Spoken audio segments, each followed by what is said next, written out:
और इस बैच में हम लोग इंग्लिश पढ़ेंगे अपने सभी एसएससी एग्जाम्स के लिए, ठीक है जी। तो इंग्लिश हम लोग करने वाले हैं और हमारे जितने भी एसएससी के एग्जाम्स हैं वो सब हमारे इसमें कवर हो जाएंगे, ठीक है। हाँ, किसी और दिन मिलना चलो ना, बिकॉज अगर अभी वो देख लेगा तो फिर पढ़ाने नहीं देगा। तो एसएससी के भाई जितने भी एग्जाम्स हैं हम सभी इसमें कवर करते हैं, फिर चाहे वो सीजीएल हो, चाहे सीएचएसएल हो, या अगर आप सीपीओ की तैयारी कर रहे हैं, MTS exam, GD exam I mean English के लिए, या अगर स्टेनोग्राफर है, या अगर कोई भी ऐसा एग्जाम है जो एसएससी के सिलेबस के इर्द गिर्द है, वो सभी हमारे इस वाले बैच में कवर हो जाएंगे, है ना। हाँ उत्कर्ष, अगर रेलवे का कोई भी एग्जाम है जिसमें इंग्लिश आती है तो वो भी कवर हो जाएगा, ठीक है। हाँ जी, फेज़ 9 का भी एसएससी के सारे एग्ज़ाम्स क्लियर हो जाएँगे, लेकिन बेटा बैंकिंग वाला कंप्लीट सिलेबस नहीं होगा, ठीक है? क्योंकि बैंकिंग का जो वोकैब का लेवल है ना, वो काफ़ी डिफरेंट है, वो हमारा इस बैच में नहीं होगा। जो भी एसएससी का सिलेबस है, वो कवर हो जाएगा, ठीक है? तो मैं आपको बता देती हूँ हमारे सिलेबस में क्या-क्या है। अगर आप और भी किसी एग्ज़ाम की तैयारी कर रहे हो, जैसे आप में से काफ़ी सारे लोग स्टेट एग्ज़ाम्स के लिए बोल रहे हैं, तो अगर वो सिलेबस मैच करे, तो यहाँ पर वो भी कंप्लीट हो जाएगा, ठीक है? हमारे बैच में क्या-क्या हम लोग पढ़ेंगे, तो हम लोगों को भाई ग्रामर कंप्लीट करनी है, ग्रामर किसी भी एग्ज़ाम की भी हो, बैंक, एसएससी, रेलवेज़ या जितने भी एग्ज़ाम्स हैं, वो सब यहाँ पर आपकी कवर होगी, ठीक है। ग्रामर में हम लोगों ने क्या पढ़ना है, ग्रामर में हम लोगों को पढ़ना है जैसे भाई नाउन प्रोनाउन हो गए, ये सारी की सारी ग्रामर हमारे एग्जाम में आती है, कहीं से कुछ भी आ सकता है, इसलिए हमें ये सब कवर करना पड़ेगा, ठीक है। हम लोग प्रोनाउंस पढ़ेंगे, वर्ब हम लोगों ने पढ़ने हैं, टेंस हम लोग करेंगे, एडजेक्टिव्स हैं, एडवर्ब्स हैं, प्रेपोजिशन, कंजंक्शन, इंटरजेक्शन, ये वो चीजें हैं जो एग्जाम में आती हैं, वॉइस नरेशन, ठीक है। ये हमारी भाई ग्रामर है जो एग्जाम में आती है। इसके अलावा हम लोग वोकैब में क्या पढ़ेंगे, वोकैब में हम लोग पढ़ेंगे एंटोनिम्स, सिनोनिम्स, ठीक है, वन वर्ड सब्स्टिट्यूशन, ये है जो आपके एग्जाम में आपको मिलेंगे, ठीक है। वन वर्ड सब्स्टिट्यूशन, इडियम्स और फ्रेजेस और स्पेलिंग मिस्टेक, ठीक है, ये हमारे एग्जाम में आता है, राइट। ठीक है जी, ये क्लियर हुआ। इसके अलावा और क्या क्या पढ़ेंगे हम लोग, क्लोज टेस्ट आता है एग्जाम में, वो भी पढ़ेंगे कैसे करना होता है। पैरा जंबल आते हैं एग्जाम में, मतलब सेंटेंस रीअरेंजमेंट, ये हम लोगों ने करना है। अनसीन पैसेज प्री में नहीं आते हैं बट फिर भी हम लोग पढ़ेंगे अगर आप किसी और एग्जाम की प्रिपरेशन कर रहे हैं तो, ठीक है, राइट। बैंकिंग के लिए आप बैंकिंग की क्लासेस भी ज्वाइन कर सकते हो, बायजूस एग्जाम प्रेप पर बैंकिंग की क्लासेस भी चलती हैं, ठीक है। इसी में ही हम लोग सब कुछ कवर करेंगे, ठीक है। कॉम्प्रिहेंसिव या कॉम्प्रिहेंशन, अब्दुल कॉम्प्रिहेंसिव, कॉम्प्रिहेंशन बोल रहे हो ना, कॉम्प्रिहेंशन हमारे एग्जाम में नहीं आएगा, मेंस में आएगा, क्योंकि हमारे एग्जाम में अनसीन पैसेजेस आते हैं, तो हम लोग वो प्रिपेयर करेंगे, ठीक है। अब पहले आप लोग बताएं कि आप सभी कौन कौन से एग्जाम की प्रिपरेशन कर रहे हैं, ठीक है, फिर हम लोग स्टार्ट करेंगे। Hi friends, welcome. CGL I mean ये होगा CGL 2023, am I right. CHSL, MTS and bank, LDC lower division clerk, MTS multitasking. हाँ जी अंजलि, आई विल गाइड, मैं सब कुछ आपको बताऊंगी, आप टेंशन ना लें, ठीक है। देखिए सबसे पहली बात तो बेटा जी, एक बहुत ही प्यारी सी बात आप लोगों को बताती हूँ जो आप लोग हमेशा याद रखेंगे, ठीक है। जो लोग अगले महीने जो एग्जाम होने वाला है सीजीएल, ठीक है, अभी जो अगले महीने एग्जाम हो रहा है हमारा सीजीएल, और मई में जो होने वाला है सीएचएसएल, इन दोनों एग्जाम के लिए आपको इस बैच से बहुत बड़ी हेल्प नहीं मिलेगी। क्यों नहीं मिलेगी, बिकॉज आप सभी शायद जानते हैं ये बैच हमारा बिल्कुल बेसिक टू एडवांस है, और ये बैच 8 to 10 मंथ्स का है, ठीक है। इस बैच को हमने इसलिए बनाया है ताकि हम आराम से अपना सिलेबस कंप्लीट करें, साथ साथ प्रैक्टिस भी करें। ये वाला बैच हमारा क्रैश कोर्स वाला बैच नहीं है। जो लोग अभी जो एग्जाम है उनके लिए अभ्यास बैच चल रहे हैं, आप लोग वो बैच ज्वाइन कर सकते हैं। वो अपकमिंग सीएचएसएल एंड सीएचएसएल के लिए है, जो अभी इस महीने एग्जाम होने वाले हैं अगले महीने, ठीक है। जो लोग अगले ईयर के लिए तैयारी करना चाहते हैं उन लोगों के लिए बेस्ट बैच है, ठीक है। हाँ जी, एमटीएस के लिए हेल्प करेगा शुभेंदु, एमटीएस का नया बैच भी आ रहा है खाली एमटीएस के लिए, जिनका ऑलरेडी बेसिक्स क्लियर है वो लोग ज्वाइन कर सकते हैं। और जब तक एमटीएस है अभी टाइम है, एमटीएस तक आप लोग कर लेंगे उसे तैयार, ठीक है, तो टेंशन ना लें उसके लिए। हाँ जी रजनी, वो सब मैं आपको बता दूंगी, ठीक है। हाँ, एग्जाम जरूर दीजिए, अगर आपने फॉर्म फिल किया है तो एग्जाम देने जरूर जाइए, बहुत जरूरी है, आपको आइडिया भी हो जाएगा और आपको पता भी चल जाएगा, है ना, ठीक है। चलो, अब सबसे पहले बात करते हैं एग्जाम में हम लोगों का किस तरीके का लेवल होता है, एंड देन हम लोग आज के टॉपिक को शुरू करेंगे, ठीक है। आज के टॉपिक में हम लोग जो बेसिक्स हैं उन पे काम करने वाले हैं, और आप लोगों को डेली जब भी सेशन होगा ज्वाइन करना है, और सब कुछ क्लास में बताया हुआ पढ़ना है, ठीक है। अगर आप इतना करते हो और हर चीज को फॉलो करते हो तो गारंटी है कि सिलेक्शन आपका जरूर होगा, ठीक है। बस प्रॉमिस आपको करना है कि आपको पंक्चुअल रहना है और आपको खूब सारी मेहनत करनी है, ठीक है, बस आपको यही करना है, राइट, इतना तो हो जाएगा ना, इसी में सब कुछ है। तो देखिए सबसे पहली बात तो भाई, ये जिस एग्जाम के लिए आप लोग जा रहे हो ना, ये हमारे देश का जो आईएएस का एग्जाम है उसके बाद जॉब्स का सेकंड मोस्ट इंपॉर्टेंट एग्जाम है, ठीक है। यूपीएससी के बाद ये हमारा सेकंड लेवल होता है, पहला लेवल यूपीएससी होता है, काफी डिफिकल्ट होता है, सेकंड पे हमारा एसएससी आता है, ठीक है। तो करोड़ों बच्चे, लाखों बच्चे इस फॉर्म को भरते हैं, लेकिन जो वैकेंसीज होती हैं वो थाउजेंड्स में होती हैं, एप्लीकेशन हजार करोड़ों में भरी जाती हैं, एग्जाम देने के लिए बच्चे लाखों में जाते हैं, ठीक है। लेकिन जो वैकेंसीज हैं वो कुछ हजारों में है, 3 to 5,000 के आसपास वैकेंसीज आती हैं। अब आपको करोड़ों से हज़ारों के बीच जो जगह बनानी है उसके लिए बहुत सारी तैयारी करनी पड़ेगी, है ना? तो 1 करोड़ के आस-पास बच्चों ने फॉर्म भरा था अब से 4 साल पहले। अभी थोड़े 80-85 लाख के आस-पास है, जो जिन बच्चे पिछले 2-3 साल से फॉर्म भरे हैं, 80 टू 85 लाख का डेटा है। 80 टू 85 लाख से 3 टू 5,000 के बीच में अपनी जगह बनाने के लिए हमें बहुत ही स्ट्रैटेजी वाले एक स्ट्रैटेजिक तरीके से पढ़ना होता है और वो तरीका आपको बहुत सारे लोग बताएँगे, सब अच्छा ही बताएँगे बट फॉलो किसे करना है? आपको करना है ना? फॉलो किसे करना है? आपको करना है। तो तरीका कोई भी बताए, फॉलो आपको करना पड़ेगा, उसे नहीं करना है जो बता रहा है ना? तो सुनना तो बहुत आसान है, बताना भी आसान है, मुश्किल क्या होता है उसको फॉलो करना। तो सबसे पहले खुद से प्रॉमिस करोगे आप कि आप उसे फॉलो करोगे, ठीक है? तो जो भी आपका सिलेबस चल रहा है, उसे आप करते रहिए। जितने लोगों की इंग्लिश कमज़ोर है, आपको वोकैब नहीं आती, आपको ग्रामर नहीं आती, ये सब बातें आज के बाद मत बोलना, आज जितना बोलना है बोल लो। तुम्हें जितनी बार लिखना है लिख लो, मन भर के तुम अपने अंदर का दुःख व्यक्त कर लो। आज के बाद मत बोलना कि मुझे इंग्लिश नहीं आती, मैं कमज़ोर हूँ, क्योंकि बोलना नहीं है, हमें उसे स्ट्रॉन्ग बनाना है, ठीक है? तो जितना रोना-रोना है आज रो लो, आज के बाद मेरी क्लास में अगर रोए ना, तो मुँह पे 2 लगा के वापस भेज दूँगी आपको मैं, ठीक है? चलिए, तो इंग्लिश में ड्यूरल आपके पेपर में देयर विल बी 25 क्वेश्चंस जो कि आपके 50 नंबर के होंगे, ठीक है? एमटीएस का जो है वो हमारा 25 क्वेश्चंस 25 नंबर के होंगे, बाकी सीजीएल, सीएचएसएल में हमारे जो होते हैं वो 2 नंबर का 1 सवाल होता है। हर एक क्वेश्चन जब आप गलत करते हो तो नेगेटिव का 50 भी कट जाता है, इसलिए हमें आदत बनानी है कि हम कभी भी नेगेटिव मतलब गलत क्वेश्चन अटेम्प्ट नहीं करेंगे, ठीक है? हमारे इस 50 मार्क्स में एसएससी के सारे के सारे एग्जाम सिमिलर ही चलेंगे सैयद, ये जो मैं बता रही हूँ सब पे एप्लीकेबल होगा, ठीक है? ऊपर-नीचे होगा बट होगा यही। हमारे एग्जाम में सबसे पहली चीज़ आएगी आपके पास एरर स्पॉटिंग। एरर स्पॉटिंग का मतलब होता है एरर्स को स्पॉट करना या गलतियों को निकालना सेंटेंस में। लोगों में गलती तो आपको काफ़ी अच्छे से निकाल लेते हो, यहाँ पर आपको सेंटेंसेस में एरर निकालनी है। यहाँ से आपके टोटल 2 से 3 क्वेश्चंस आएँगे, ठीक है? दूसरा यहाँ पे आएगा हमारा सेंटेंस इम्प्रूवमेंट, ये भी हमारा ग्रामर ही है। सेंटेंस इम्प्रूवमेंट में आपको एक सेंटेंस मिलेगा, उसका एक पार्ट आपको अंडरलाइन्ड मिलेगा, जिसमें आपको एरर फाइंड आउट करनी है। तब ना मैंने शुरू कर दिया ऑलरेडी। 2 से 3 क्वेश्चंस आपको यहाँ से मिलेंगे, ठीक है? एक क्वेश्चन एक्टिव पैसिव वॉइस का आएगा और एक क्वेश्चन डायरेक्ट इनडायरेक्ट का आएगा, ठीक है? राइट? तो ये आपका हो गया कोर ग्रामर। टोटल एग्जाम में आपको 1 घंटा मिलेगा। 1 घंटे में आपको 100 क्वेश्चंस करने हैं, ठीक है? 1 घंटे में 100 क्वेश्चंस नहीं पूछा, ज़्यादा लेट नहीं हुआ है, ठीक है? इस ये जो देखिए 2 से 3 नंबर, ये 2 से 3 नंबर, ये 1-1 है ना? तो मैक्सिमम 6 और 2 8 दूनी 16। 16 से 20 नंबर की ग्रामर आपके एग्जाम में आती है 50 में से। इसमें फिल अप्स या फिल इन द ब्लैंक्स को भी ऐड कर लिया जाता है। इसलिए नोटिस में आपको मिलेगा कि 20 नंबर की ग्रामर आएगी, ठीक है? इस ग्रामर के लिए हमें सब पढ़ना है और हम आपकी क्लास में ये नाउन, आर्टिकल, प्रोनाउन ये सब एक-एक करके कंप्लीट करेंगे, ठीक है? तो ये जितने भी चैप्टर्स हम लोग कंप्लीट करेंगे, इनसे कहीं से कुछ भी 16 से 20 नंबर का आपके पेपर में आएगा। पहला पॉइंट सब लोगों को क्लियर हो गया है, ठीक है? कहीं से कुछ भी ऐसा नहीं है कि नाउन ज़्यादा पढ़ लेंगे तो पास हो जाएँगे, वर्ब थोड़ा कम पढ़ेंगे तो पास होंगे, ऐसा नहीं होगा। इस बैच में मैं आपको जितने भी टॉपिक्स हैं, वो स्टार्टिंग से लेके एंड तक कंप्लीट कराऊँगी। वहाँ से हमसे कहीं से कुछ भी पूछ ले, उसकी मर्ज़ी, राइट? इसके अलावा क्या होगा हमारे एग्जाम में? हमसे पूछे जाएँगे 2 सिनोनिम्स मतलब पर्यायवाची और 2 एंटोनिम्स मतलब विलोम। There will be 2 questions of idioms and phrases मतलब मुहावरे एवं लोकोक्तियाँ। इडियम्स एंड फ्रेजेस 400 के आस-पास है, कहीं से भी आपसे 2 पूछे जाएँगे, ठीक है? जितनी भी दुनिया में वर्ड्स हैं, उनमें से सिर्फ आपसे 4 पूछे जाएँगे। 2 क्वेश्चन्स वन वर्ड सब्स्टिट्यूशन के आएँगे अर्थात अनेक शब्दों के लिए 1 शब्द और ये भी आपसे कुछ भी पूछ सकता है और 2 क्वेश्चन्स आपसे स्पेलिंग मिस्टेक के पूछेंगे। तो कुल मिला के 10 क्वेश्चन्स ऑफ वोकैब मतलब 20 मार्क्स। यहाँ तक क्लियर है हम लोग? 20 की मैक्सिमम ग्रामर और 20 की ही वोकैबुलरी, है ना? बचे हुए पोर्शन में क्या आता है? एक पैरा जंबल जो मैंने शुरू में आपको बताया सेंटेंस रीअरेंजमेंट और दूसरा हमारा क्लोज टेस्ट, ठीक है? ये है हमारा एंटायर सिलेबस और हाँ जी, बुक में आपको सब कुछ बता रही हूँ, टेंशन ना लो आप लोग, है ना? तो बेटा जी सबसे पहली बात तो ये है, मैंने आपसे क्यों कहा था कि हमें लाइक हम 2 महीने में सिलेबस क्यों नहीं कंप्लीट कर सकते? आप ही मुझे अब खुद बताओ। ये जो मैंने कहा है कि पूरी दुनिया के वर्ड्स से कहीं से भी पूछ लेगा, क्या हम 2 महीने में इतने सारे वर्ड्स कर लेंगे? नहीं कर पाएँगे ना?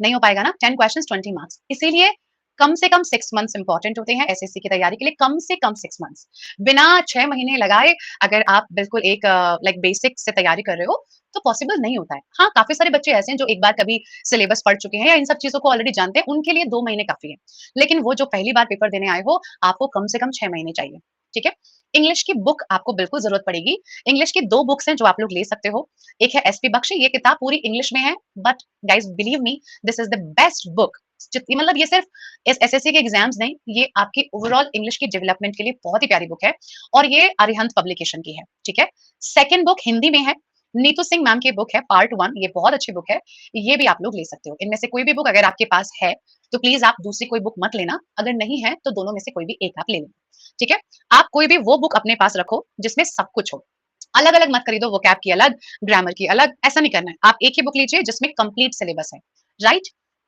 हाँ जी, दोनों भी ले सकते हैं, कोई दिक्कत की बात है। 5-6 किताबें नहीं लेनी है, आपको पीएचडी नहीं करनी है, 1 या 2 बुक्स ठीक है। वर्ड पावर मेड ईज़ी ये देखो बुक नहीं है, it is basically a work book. Word power made easy एक एक ऐसा वर्क बुक है जो जीवन में सबको एक बार कंप्लीट करनी चाहिए। ये हमें रूट वर्ड्स की नॉलेज सिखाती है बहुत अच्छे से, बट इसका आपके एग्ज़ाम के सिलेबस से कोई लेना-देना नहीं है। आप अपनी वोकैब को सुधारने के लिए इसको ज़रूर कर सकते हैं, ठीक है? करण यही है नीतू सिंह मैम वाली बुक जो है ना, ठीक है? चलिए यहाँ तक हम सब लोग क्लियर हैं। और एक बहुत इंपॉर्टेंट चीज़ मुझे आपको बतानी है, इंग्लिश का जो लेवल पेपर में रहेगा वो बहुत मुश्किल नहीं रहता है। इंग्लिश का जो लेवल रहता है वो ईज़ी टू मॉडरेट होता है, बट आपको कंप्लीट सिलेबस आना चाहिए, ठीक है? तो बस यही ज़रूरी है, लेवल बहुत डिफिकल्ट नहीं आएगा, बट लेवल आसान उन्हीं के लिए है जिन्होंने चीज़ें पढ़ रखी हैं, है ना? ये तो भाई कॉमन सी बात है, जिन्होंने चीज़ें पढ़ी हुई हैं उनको तो आसान लगेगा, जिन्होंने नहीं पढ़ी है उनको मुश्किल लगेगा। तो हम लोगों को तैयारी करनी है 45 प्लस की, जो कि एब्सोल्यूटली संभव है। बहुत सारे स्टूडेंट्स इंग्लिश में 45 प्लस स्कोर करते हैं, आपको भी करना है, ठीक है? क्या यहाँ तक हम सब लोग क्लियर हैं? किसी में कोई प्रॉब्लम नहीं आएगी जब हम सब कुछ पढ़ा देंगे तो दिक्कतें खत्म हो जाएँगी। तो पहले यहाँ पे कसम खाओ सब लोग विद्या माता की, आज के बाद तुम लोग नहीं लिखोगे कि मैं फलाना-ढिमकाना में कमज़ोर हूँ, ठीक है? क्योंकि वो उन सब कमज़ोरी के इलाज के लिए ये दवाई चलाई जा रही है, मतलब ये जो बैच है, तो कोई नहीं लिखेगा, ठीक है? आपको पता है ना, लाइक कोई भी चीज़ पाने के लिए ना सबसे पहले हमें अपने ऊपर भरोसा करना पड़ता है कि मैं ये चीज़ कर सकता हूँ। अगर मैं ये चीज़ जब मुझे पता है कि मैं कर ही नहीं सकता, फिर दुनिया की कोई ताकत मुझसे करवा ही नहीं सकती, है ना? ये चीज़ जानते हैं ना हम सभी लोग? तो सबसे पहले सब लोगों को क्या बोलना है, आई कैन डू, मैं ये बिल्कुल कर सकता हूँ और आप इसे जरूर करेंगे, डेफिनेटली आप करेंगे इसे, ठीक है? तो daily whenever you like when you take the first step in the morning after waking up, you will just say to yourself that I can do it, then only you will do it, ठीक है? तो session start करने पहले एक minute की आपको छोटी सी story सुनाऊंगी मैं, जो मेरे लिए मुझे बहुत बहुत पसंद है। दिस इज द स्टोरी जो मुझे मोटिवेशन देती है। आप सबने सुनी होगी, दो बच्चे होते हैं और एक बच्चा खेलते खेलते कुएं में गिर जाता है ना, गाँव के बाहर। और गाँव दोपहरी हो रही होती है तो किसी को भी ना आवाज नहीं जाती, वो किसी को ढूंढ नहीं पाता है, किसी को बुला नहीं पाता है, कुआं खाली होता है बट वो ऊपर नहीं आ पाता है ना। अब जो बच्चा गिरता है वो 8 साल का होता है और जो बच्चा बाहर होता है वो 6 साल का होता है। जब उसे लगता है कि कोई नहीं आ पा रहा है और वो कोई हेल्प नहीं कर पा रहा है, तो उसे पास में बाल्टी दिखाई देती है, रस्सी से बंधी हुई।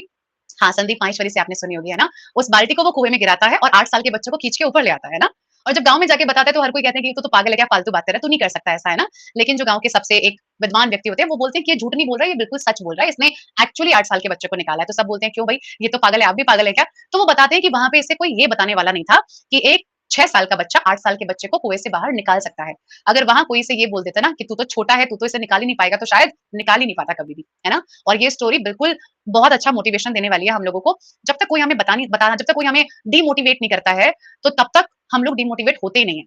और हमारे सबसे बड़े मोटिवेटर कौन होते हैं? हम खुद होते हैं। हम खुद हैं जो अपने आप को बताते हैं कि हमें करना है, और हम खुद होते हैं जो अपने आप को बताते हैं कि हमें नहीं करना है या हम नहीं कर पाएँगे, ठीक है? तो you all can do, if one can do, all can do, है ना? चलिए। तो इंग्लिश के सिलेबस की बिल्कुल स्क्रैच देखते हैं, ठीक है? एकदम स्क्रैच मतलब बेसिक। सबसे पहली बात, एक बात देखो, एक बात आप लोगों को समझनी है कि इंग्लिश में पता है मुश्किल क्या है? जब हमें शब्दों के मीनिंग नहीं आते। जैसे मैं आपसे बोल दूं कि क्या यार तुम लोग हमेशा प्रोक्रेस्टिनेशन में बिलीव करते हो। अब मैंने आपसे बोला कि तुम लोग हमेशा प्रोक्रेस्टिनेशन में बिलीव करते हो। आधे लोगों के लिए शायद समझ नहीं आया होगा आपको मैं क्या कह रही हूँ, बट आधों को शायद समझ में आ गया होगा। जितने लोगों को समझ में आया, अब देखो सनी ने बोला अंधविश्वास है ना? नहीं, इसका मतलब होता है डिले करना। क्या मतलब होता है? डिले करना। तुम लोग हमेशा प्रोक्रेस्टिनेशन में बिलीव करते हो, मतलब हर चीज़ को टालने में बिलीव करते हो। बस यही तो है। अगर हमें वर्ड्स आते हैं ना, तो उसे क्या बोलते हैं कि हमें इंग्लिश आती है, और जब हमें वर्ड्स नहीं आते हैं, तो हमें इंग्लिश नहीं आती है। और it happens with every single language. ये हर लैंग्वेज में होता है। जब हम किसी भी भाषा को सीखने के लिए जाते हैं, तो हमें सबसे पहले क्या सिखाया जाता है कि प्लीज़ आप वर्ड्स याद कीजिए। प्लीज़ आप इस भाषा में मूवीज़ देखिए, आप इस भाषा में गाने सुनिए, इस भाषा के नॉवेल्स पढ़िए, न्यूज़पेपर पढ़िए। क्यों बोलते हैं वो ऐसा? वो इसलिए बोलते हैं क्योंकि अगर आप एक भाषा को पढ़ना चाहते हो ना, तो भाषा को समझना ज़रूरी है, उसे पढ़ना नहीं। तो जो इंग्लिश है ना, देखो रीज़निंग, मैथमेटिक्स, जीके ये तो विषय हैं, ये सब्जेक्ट्स हैं। रीज़निंग भी इवन सब्जेक्ट नहीं है। Reasoning is a mind game, है ना?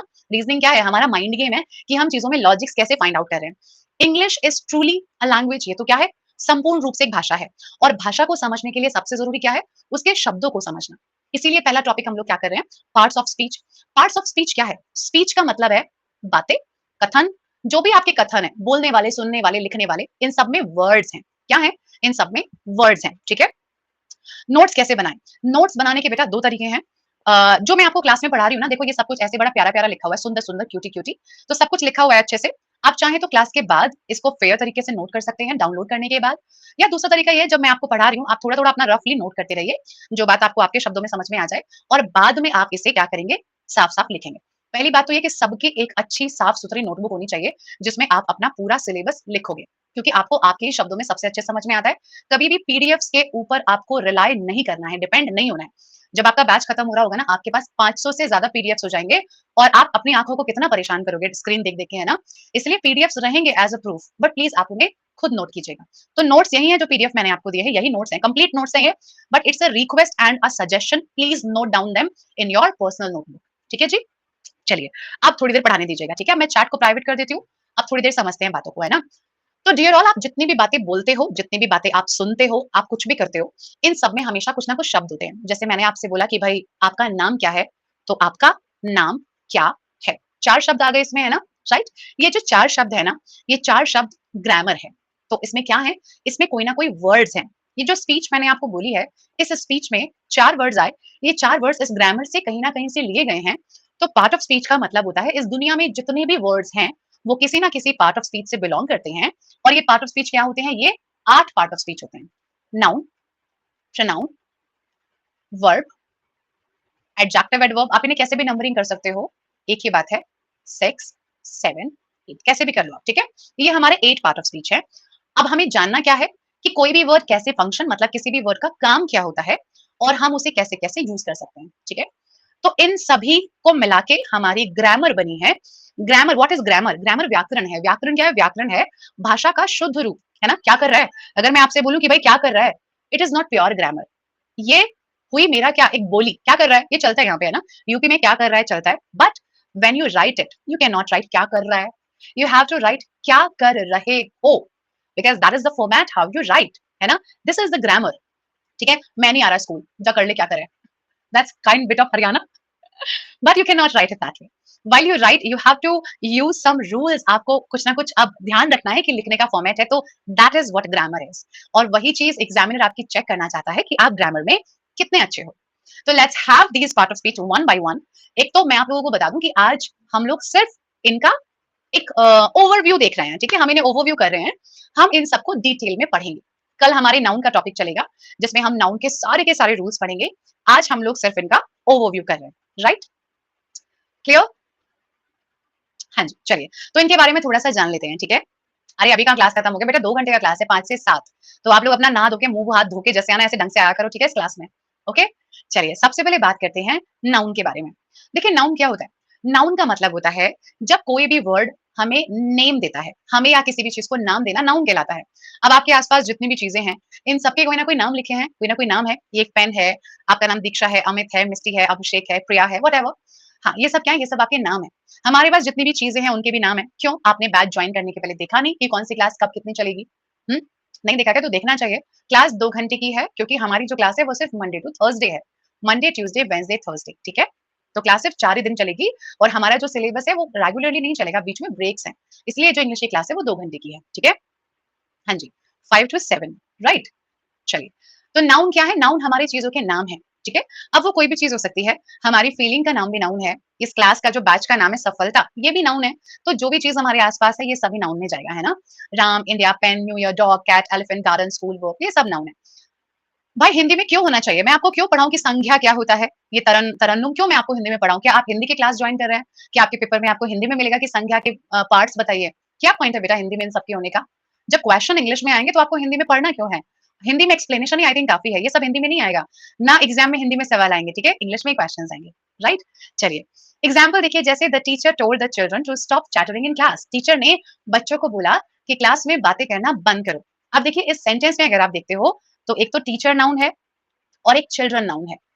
जो भी व्यक्ति काम कर रहा है ना, वो सब्जेक्ट होता है हमेशा। ये बात सभी लोग जानते हैं कि जो भी काम करने वाला व्यक्ति होता है, उसे हम लोग सब्जेक्ट कहते हैं और सब्जेक्ट की जगह पे सिर्फ 2 ही चीज़ें रह सकती हैं, या तो नाउन या फिर प्रोनाउन, या तो नाउन या फिर प्रोनाउन। तो टीचर एंड चिल्ड्रन क्या हो गए? हमारे हाँ जी, क्लास भी नाउन है, बिल्कुल सही। क्लास भी नाउन कहलाएगा, है ना? एक और देखो, Ram is good at French but weak at history. French जो सब्जेक्ट है, भाषा है, उसमें तो राम बहुत अच्छा है, बट हिस्ट्री में वीक है। तो एक तो राम व्यक्ति का नाम, भाषा का नाम, सब्जेक्ट का नाम, है ना? तो जब भी हम नाम बोलते हैं, तो ये हमारा हमेशा नाउन कहलाता है। Clear everybody? यहाँ तक समझ में आ रहा है सब लोगों को? अब नाउन के जो पार्ट्स होते हैं, नाउन के जो रूल्स होते हैं, ये सब हम लोग जब नाउन पढ़ेंगे तब करेंगे, मतलब कल। ठीक है? चलो, आ जाओ। प्रोनाउंस क्या होते हैं? प्रोनाउंस का काम क्या होता है? कौन बताएगा? What are pronouns everybody? ये प्रोनाउंस क्या होते हैं? कौन बताएगा? प्रोनाउंस बिल्कुल सही बात, जो नाउन की जगह पे यूज होते हैं, है ना? हाँ, बिल्कुल सही। अगर कोई भी वर्ड है जिसे हम एक नाउन की जगह पे यूज करते हैं, वो हमारा प्रोनाउन होता है। Absolutely correct, well done guys, बहुत बढ़िया। हाँ जी, जैसे अगर आप गांधी जी के ऊपर ऐसे लिख रहे हो, तो आपने सबसे पहले उनका नाम बता दिया। अगली लाइन में क्या आप फिर से उनका नाम लिखोगे? नहीं। अब आप क्या लिखोगे? अब आप लिखोगे ही, है ना? अगर आप बता रहे हो किसी लेडी के बारे में, तो आप लिखते हो शी, है ना? तो हमारे वो वर्ड्स जो नाउन को रिप्लेस करते हैं, वो प्रोनाउन कहलाते हैं, ठीक है? हर भाषा में मतलब हर एक वर्ड को हम किसी ना किसी से रिप्लेस कर लेते हैं। हाँ जी, नाउन के रेपिटेशन को रोकने के लिए बिल्कुल सही। नाउन बार-बार रिपीट ना हो। I, me, we, you, he, she, ये सब हमारे प्रोनाउंस हैं। Richard isn't at work this week, he is gone on holiday. तो ये जो ही है किसके लिए आया है भाई? ये रिचर्ड के लिए आया है। Don't tell her the truth, तो ये जो हर है किसी लड़की के लिए आया होगा। शी ट्राइड इट हरसेल्फ, ये किसके लिए आया? इस गर्ल के लिए आया। You can't blame him for everything, हर चीज के लिए तुम उसे ब्लेम नहीं कर सकते। तो एवरीथिंग किसके लिए आया है? किसी प्रोसेस के लिए आया है। थर्ड में भी प्रोनाउन है, हाँ जी, herself, yourself, myself, ये भी प्रोनाउन होते हैं, ठीक है? नहीं, ऐसे क्वेश्चन नहीं आएँगे बेटा, इतने आसान नहीं आते एग्ज़ाम में ना। एग्ज़ाम में जो क्वेश्चन्स आएँगे वो मैं आपको कल से कराऊँगी, ठीक है?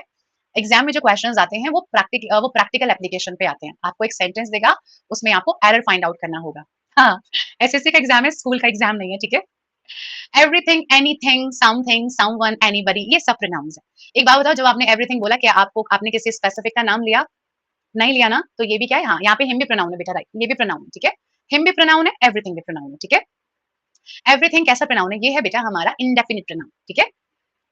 हाँ जी, आ जाओ। The woman who called yesterday wants to buy the house. ये जो हु है, ये किसके लिए यूज हो रहा है? वुमेन के लिए। तो हु, whom, which, what, ये भी हमारे प्रोनाउंस होते हैं, ठीक है? क्लियर यहाँ तक? प्रोनाउन पहचान लोगे ना? अभी जब क्वेश्चंस कराऊंगी तब पहचान लोगे ना नाउन प्रोनाउन अच्छे से? ठीक है। तो कोई भी वर्ड जिसे हमने एक नाउन की जगह पे यूज किया है, वो हमारा प्रोनाउन है, ठीक है? चलिए आ जाओ। इनके पार्ट्स या कौन से पार्ट में आते हैं, क्या-क्या रूल्स हैं, वो सब हम प्रोनाउन के टॉपिक में करेंगे, ठीक है? जो कि होगा शायद परसों। आज मंडे है ना, तो नाउन हो जाएगा कल, नाउन प्रोनाउन आर्टिकल हमारे हो जाएंगे इसी वीक कवर, ठीक है? तो बहुत सारी चीजें आपको समझ में आएंगी, बहुत अच्छा लगेगा आप लोगों को, ठीक है? चलो, वर्ब पे आते हैं। बेटा जी, पहली बात तो वर्ब एक बहुत इंपॉर्टेंट सब्जेक्ट है, मतलब पार्ट है, और वर्ब से ना बहुत ही मतलब बेहतरीन लेवल के क्वेश्चंस आते हैं। आप में से कितने लोगों ने ये बात सुनी है कि किसी कार्य का करना या होना क्रिया कहलाता है? हुँ? क्रिया से किसी काम के करने या होने का बोध होता है ना? सुना है ना सब लोगों ने? Very very good. जिन लोगों ने हिंदी वाला पढ़ा होगा उन्होंने सुना होगा। इंग्लिश वाले लोगों ने सुना होगा, like a verb which tells about a state or action is called a verb, है ना? तो ये दोनों डेफिनिशन वर्ब की हैं। तो वर्ब का मतलब क्रिया होता है, और क्रिया का मतलब है, ये क्या है ना, ये हमें हमारे सेंटेंस में जो सब्जेक्ट है ना, उसके बारे में 2 चीज़ें बताएगा। या तो वो सब्जेक्ट क्या है, उसकी अवस्था क्या है, या फिर वो सब्जेक्ट क्या कर रहा है, मतलब उसका एक्शन। तो ये 2 ही चीज़ बताने का काम कौन करता है? वर्ब करता है। वर्ब आपके सेंटेंस का मेन पार्ट होता है, और उसके बिना सेंटेंस नहीं बन सकता, ठीक है? राइट। अब जैसे यहाँ देखो पहला सेंटेंस लिखा है, Steve can play the trumpet. Steve जो है वो ट्रम्पेट बजा सकता है। स्टीव यहाँ पे सब्जेक्ट है, और वो क्या काम कर रहा है? वो प्ले का काम कर रहा है। तो वर्ब कौन है यहाँ पे? हमारी प्ले। स्टीव नाम है रजनी बेटा, स्टीव इज अ नेम, ठीक है? प्ले। सेकंड में आओ, डू यू लाइक डॉग्स? इसमें देखो कौन है verb? Do you like dogs? हाँ जी, वेरी गुड।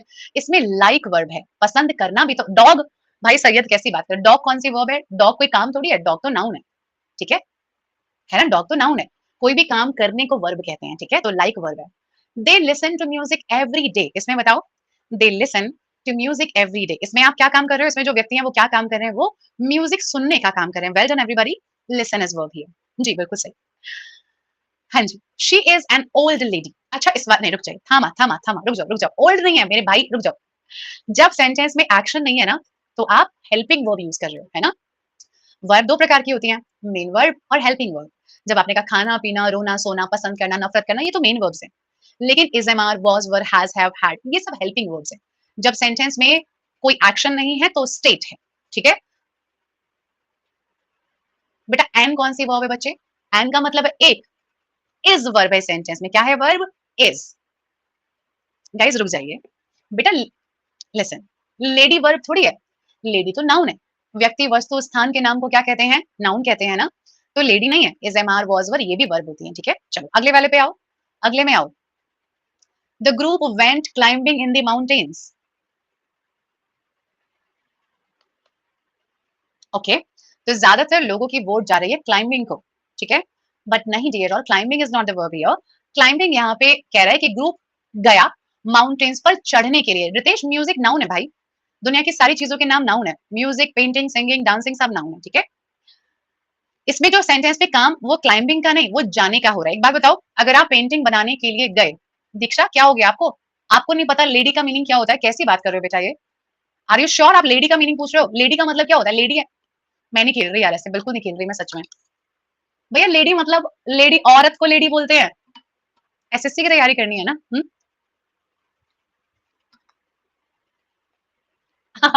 लेडीज पता है बेटा, तो लेडीज लेडी का प्लूरल होता है ना। मैं नहीं खेल रही यार, ये चीटिंग है बहुत ज्यादा। ये देखो कैसे बता रहे, लेडी मीन्स महिला, बिल्कुल सही। आ जाइए। तो देखो पता क्या होता है ना, फर्क होता है जब आप अगर ये बोले ना, अच्छा एक बात समझो यहाँ पे, मैं अगर आपसे बोलूं डांसिंग इज माई हॉबी, ठीक है, हाँ मैं बता रही हूँ मिस्टी बेटा, डांसिंग इज माई हॉबी, तो आप मुझे एक बात बताओ, क्या इस वाक्य में मैं डांस कर रही हूँ? यस और नो? तरुण ट्रू, नहीं ना? बस तो देखो यही फर्क इस वाले सेंटेंस में है। जो ग्रुप था वो माउंटेन्स पर चढ़ाई के लिए चला गया। आपने सेंटेंस में क्या एक्शन बताया? क्या आपने बोला कि वो लोग चढ़ रहे हैं? नहीं, आपने बोला वो चढ़ाई के लिए गया। तो काम क्या किया उन्होंने? जाने का। तो इसलिए वर्ब क्या है सेंटेंस में? वेंट, ना कि क्लाइंबिंग। अभी क्लियर हुआ थोड़ा थोड़ा? अभी थोड़ा थोड़ा समझ में आया? ओके, एक और एग्जाम्पल दूं मैं आपको इसका। एक और एग्जाम्पल लेते हैं, ठीक है। अगर मैं आपसे बोलूं कि my brother is taking classes for dancing, मेरा जो भाई है वो डांसिंग की क्लास ले रहा है, तो क्या यहाँ पे कोई डांस कर रहा है? नहीं ना। वर्ब क्या है? Taking, very well done. Verb क्या है? टेकिंग, हाँ जी। इसे क्या बोलते हैं? आईएनजी को, इसे बोलते हैं बेटा जेरन। क्या बोलते हैं इसको? जेरन्स। जब वर्ब की आईएनजी फॉर्म वाक्य में एक नाउन के तरीके से काम करती है तो उसे जेरन्स का जेरन कहते हैं, ठीक है। इसे हम पढ़ेंगे बहुत डिटेल में जब मैं आपको एडवांस वर्ब पढ़ाऊंगी, ठीक है, वर्ब के टॉपिक में पढ़ेंगे, ओके, टेंशन ना लो। This is a fast car, इसमें आओ। This is a fast car, जिसने भी फास्ट बताया उसकी पिटाई होगी। क्या फास्ट कोई काम होता है? हम्म, नहीं। इज यहाँ पे वर्ब है, क्या है यहाँ पे वर्ब? इज। जिन शब्दों से आप किसी भी चीज का काम बताओ या उस चीज के बारे में बताओ वो वर्ब है, तो फास्ट कोई वर्ब नहीं है, इज वर्ब है। He did well in the tennis, उसने टेनिस में अच्छा किया। बेटा वेल वर्ब नहीं है, वेल माने अच्छा, अच्छा कोई काम थोड़ी है, काम करना काम है। अच्छा करो कि बुरा करो, करना काम है, ठीक है। हम्म, ठीक है, अभी समझ में आ रहा है? अभी इन बाकी के वर्ड्स को भी आप समझ जाओगे थोड़ी देर बाद, ठीक है, जब सारे पढ़ लेंगे तब समझ लोगे आप। सेंटेंस में वेंट नहीं है तो वर्ब क्या होगी फिफ्थ में? ऐसे थोड़ी बन जाएगा the group climbing in the mountains, ऐसे नहीं बनता मिस्टी। आपको तब कहना पड़ेगा the group is climbing on the mountains. अगर इज क्लाइंबिंग ऑन है तब वो वर्ब बनेगा, ठीक है। इन द माउंटेन्स क्योंकि वो माउंटेन्स में चढ़ाई कर रहे हैं। अगर वो किसी पर्टिकुलर माउंटेन पर चढ़ाई कर रहे हैं सुभाष, तो फिर ऑन द माउंटेन, ठीक है। जब किसी पर्टिकुलर पर तो ऑन दी, जब आप सिर्फ लोकेशन के बारे में बता रहे हो तो इन, ठीक है। हाँ जी, डिड हेल्पिंग वर्ब है। Do, does, has, have, had, is, am, are, ये सभी हेल्पिंग वर्ब्स होती हैं, ठीक है। यहाँ तक क्लियर है थोड़ा सा? अंजलि क्या नहीं आया इनमें से? पूछो कौन से वाला सेंटेंस नहीं आया? जिन लोगों ने पहली बार पढ़ना शुरू किया है, बेटा बहुत आसान तो देखो है नहीं, थोड़ा सा तो आपको एफर्ट लगाना पड़ेगा ना। सोचो अगर इतना आसान होता तो आपके घर मोहल्ले पड़ोस में सबके सब सरकारी नौकरी लेके ना बैठे होते हैं ना। आप खुद सोच के देखो, हर किसी की सरकारी नौकरी होती, क्योंकि ये तो बहुत आसान काम है। जैसे खाना खाना कितना आसान काम है, तो हर कोई करता है ना। लेकिन अगर ये इतना ही आसान काम होता तो सबके पास नौकरी होती, क्यों नहीं है? क्योंकि थोड़ा तो मुश्किल है, ठीक है, तो टेंशन की कोई बात नहीं है। धीरे धीरे टाइम दो, मुझे भी टाइम दो और आप भी टाइम लो, आ जाओ। ज्यादा टेंशन में ना पड़े, ऑन कब लगेगा इन कब लगेगा, अभी हम उस पे नहीं आए हैं, ठीक है। तो पहली क्लास है, इजी रहने देते हैं, ठीक है बेटा। चलो, नहीं रहते का बेटा, वो वोटिंग वाले जो पोल वाले क्वेश्चंस है वो भी आएंगे थोड़ी देर में, ठीक है। चलो आ जाओ, यहाँ वाले में डिड मेन वर्ब है, बिल्कुल सही, आ जाइए। अनदर वन, अगला देखते हैं। अगला है हमारा एडजेक्टिव। अब जहां पे ये सवाल आया था ना कि ये एक फास्ट कार है, तो फास्ट क्या बता रहा था? उस कार की क्वालिटी बता रहा था। जिन शब्दों से आप किसी भी नाउन या प्रोनाउन की क्वालिटी बताते हो वो एडजेक्टिव्स कहलाते हैं। इसको हिंदी में विशेषण कहते हैं। तो जिन शब्दों से आप विशेषता बताते हैं वो विशेषण कहलाते हैं। Kartik is English by Rakhi ma'am, ठीक है। अब जैसे आपने बोला, फॉर एग्जाम्पल आपने बोला कि this is a black pen, तो यहाँ पे एक वर्ड है जो इस पेन के बारे में आपको कुछ बता रहा है, खास बात वो क्या है? वो ब्लैक है। मैं आपसे बोलूं it is a fast car, एक वर्ड है जो यहाँ पे कार के बारे में क्वालिटी बता रहा है, वो है फास्ट, है ना। This is a cute baby, तो बेबी के बारे में कौन बता रहा है? क्यूट, तो क्यूट क्या है? एडजेक्टिव है। The angry man broke my window, the angry man broke my window. Angry है, the angry man broke the black window. Angry man ने ब्लैक वाली विंडो तोड़ दी। अब दो दो हो गए, एक तो एंग्री और दूसरा ब्लैक, है ना? राइट? तो कोई भी वर्ड जो आपको किसी भी नाउन प्रोनाउन, व्यक्ति, वस्तु, फीलिंग वगैरह इनके बारे में अगर कोई भी क्वालिटी ऐड कर रहा है, beautiful, bad, ugly, nice, good, big, smart, too, small, cute, all of these words are adjectives. Clear? Brown dog में ब्राउन, रेड कार में रेड, टॉल बॉय में टॉल, फैट कैट में फैट, बिग गाड़ी में big. ये सारे words हमेशा कहाँ यूज होते हैं? ये सारे वर्ड्स या तो नाउन के पहले या नाउन के बारे में बताने के लिए। जैसे this is a big room, तो मैंने कहा लगाया इसको? नाउन के पहले लगाया है ना, this is a big room. मैं ये भी तो बोल सकती हूँ दिस रूम इज बिग। अब आपको पता है, अब यहाँ पे दो एडजेक्टिव्स हो गए, बताओ कौन कौन? अब इस सेंटेंस में दो एडजेक्टिव्स हैं, एक तो बिग और दूसरा दिस।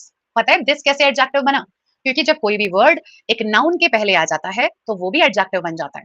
ठीक है, बिग तो है ही क्योंकि वो तो क्वालिटी बता ही रहा है, लेकिन जो दिस है वो इसलिए है क्योंकि उसके बाद में एक नाउन लिखा है।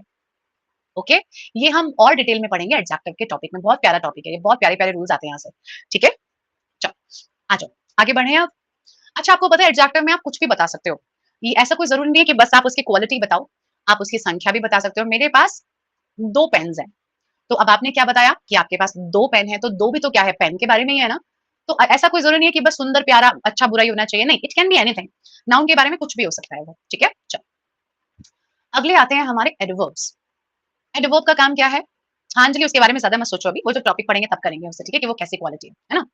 एडवर्ब का काम क्या है? देखो, एडवर्ब का मेन काम तो होता है किसी वर्ब में कुछ भी ऐड करना। ठीक है, एक एक्शन की क्वालिटी बताना या एक्शन के बारे में कुछ भी बताना।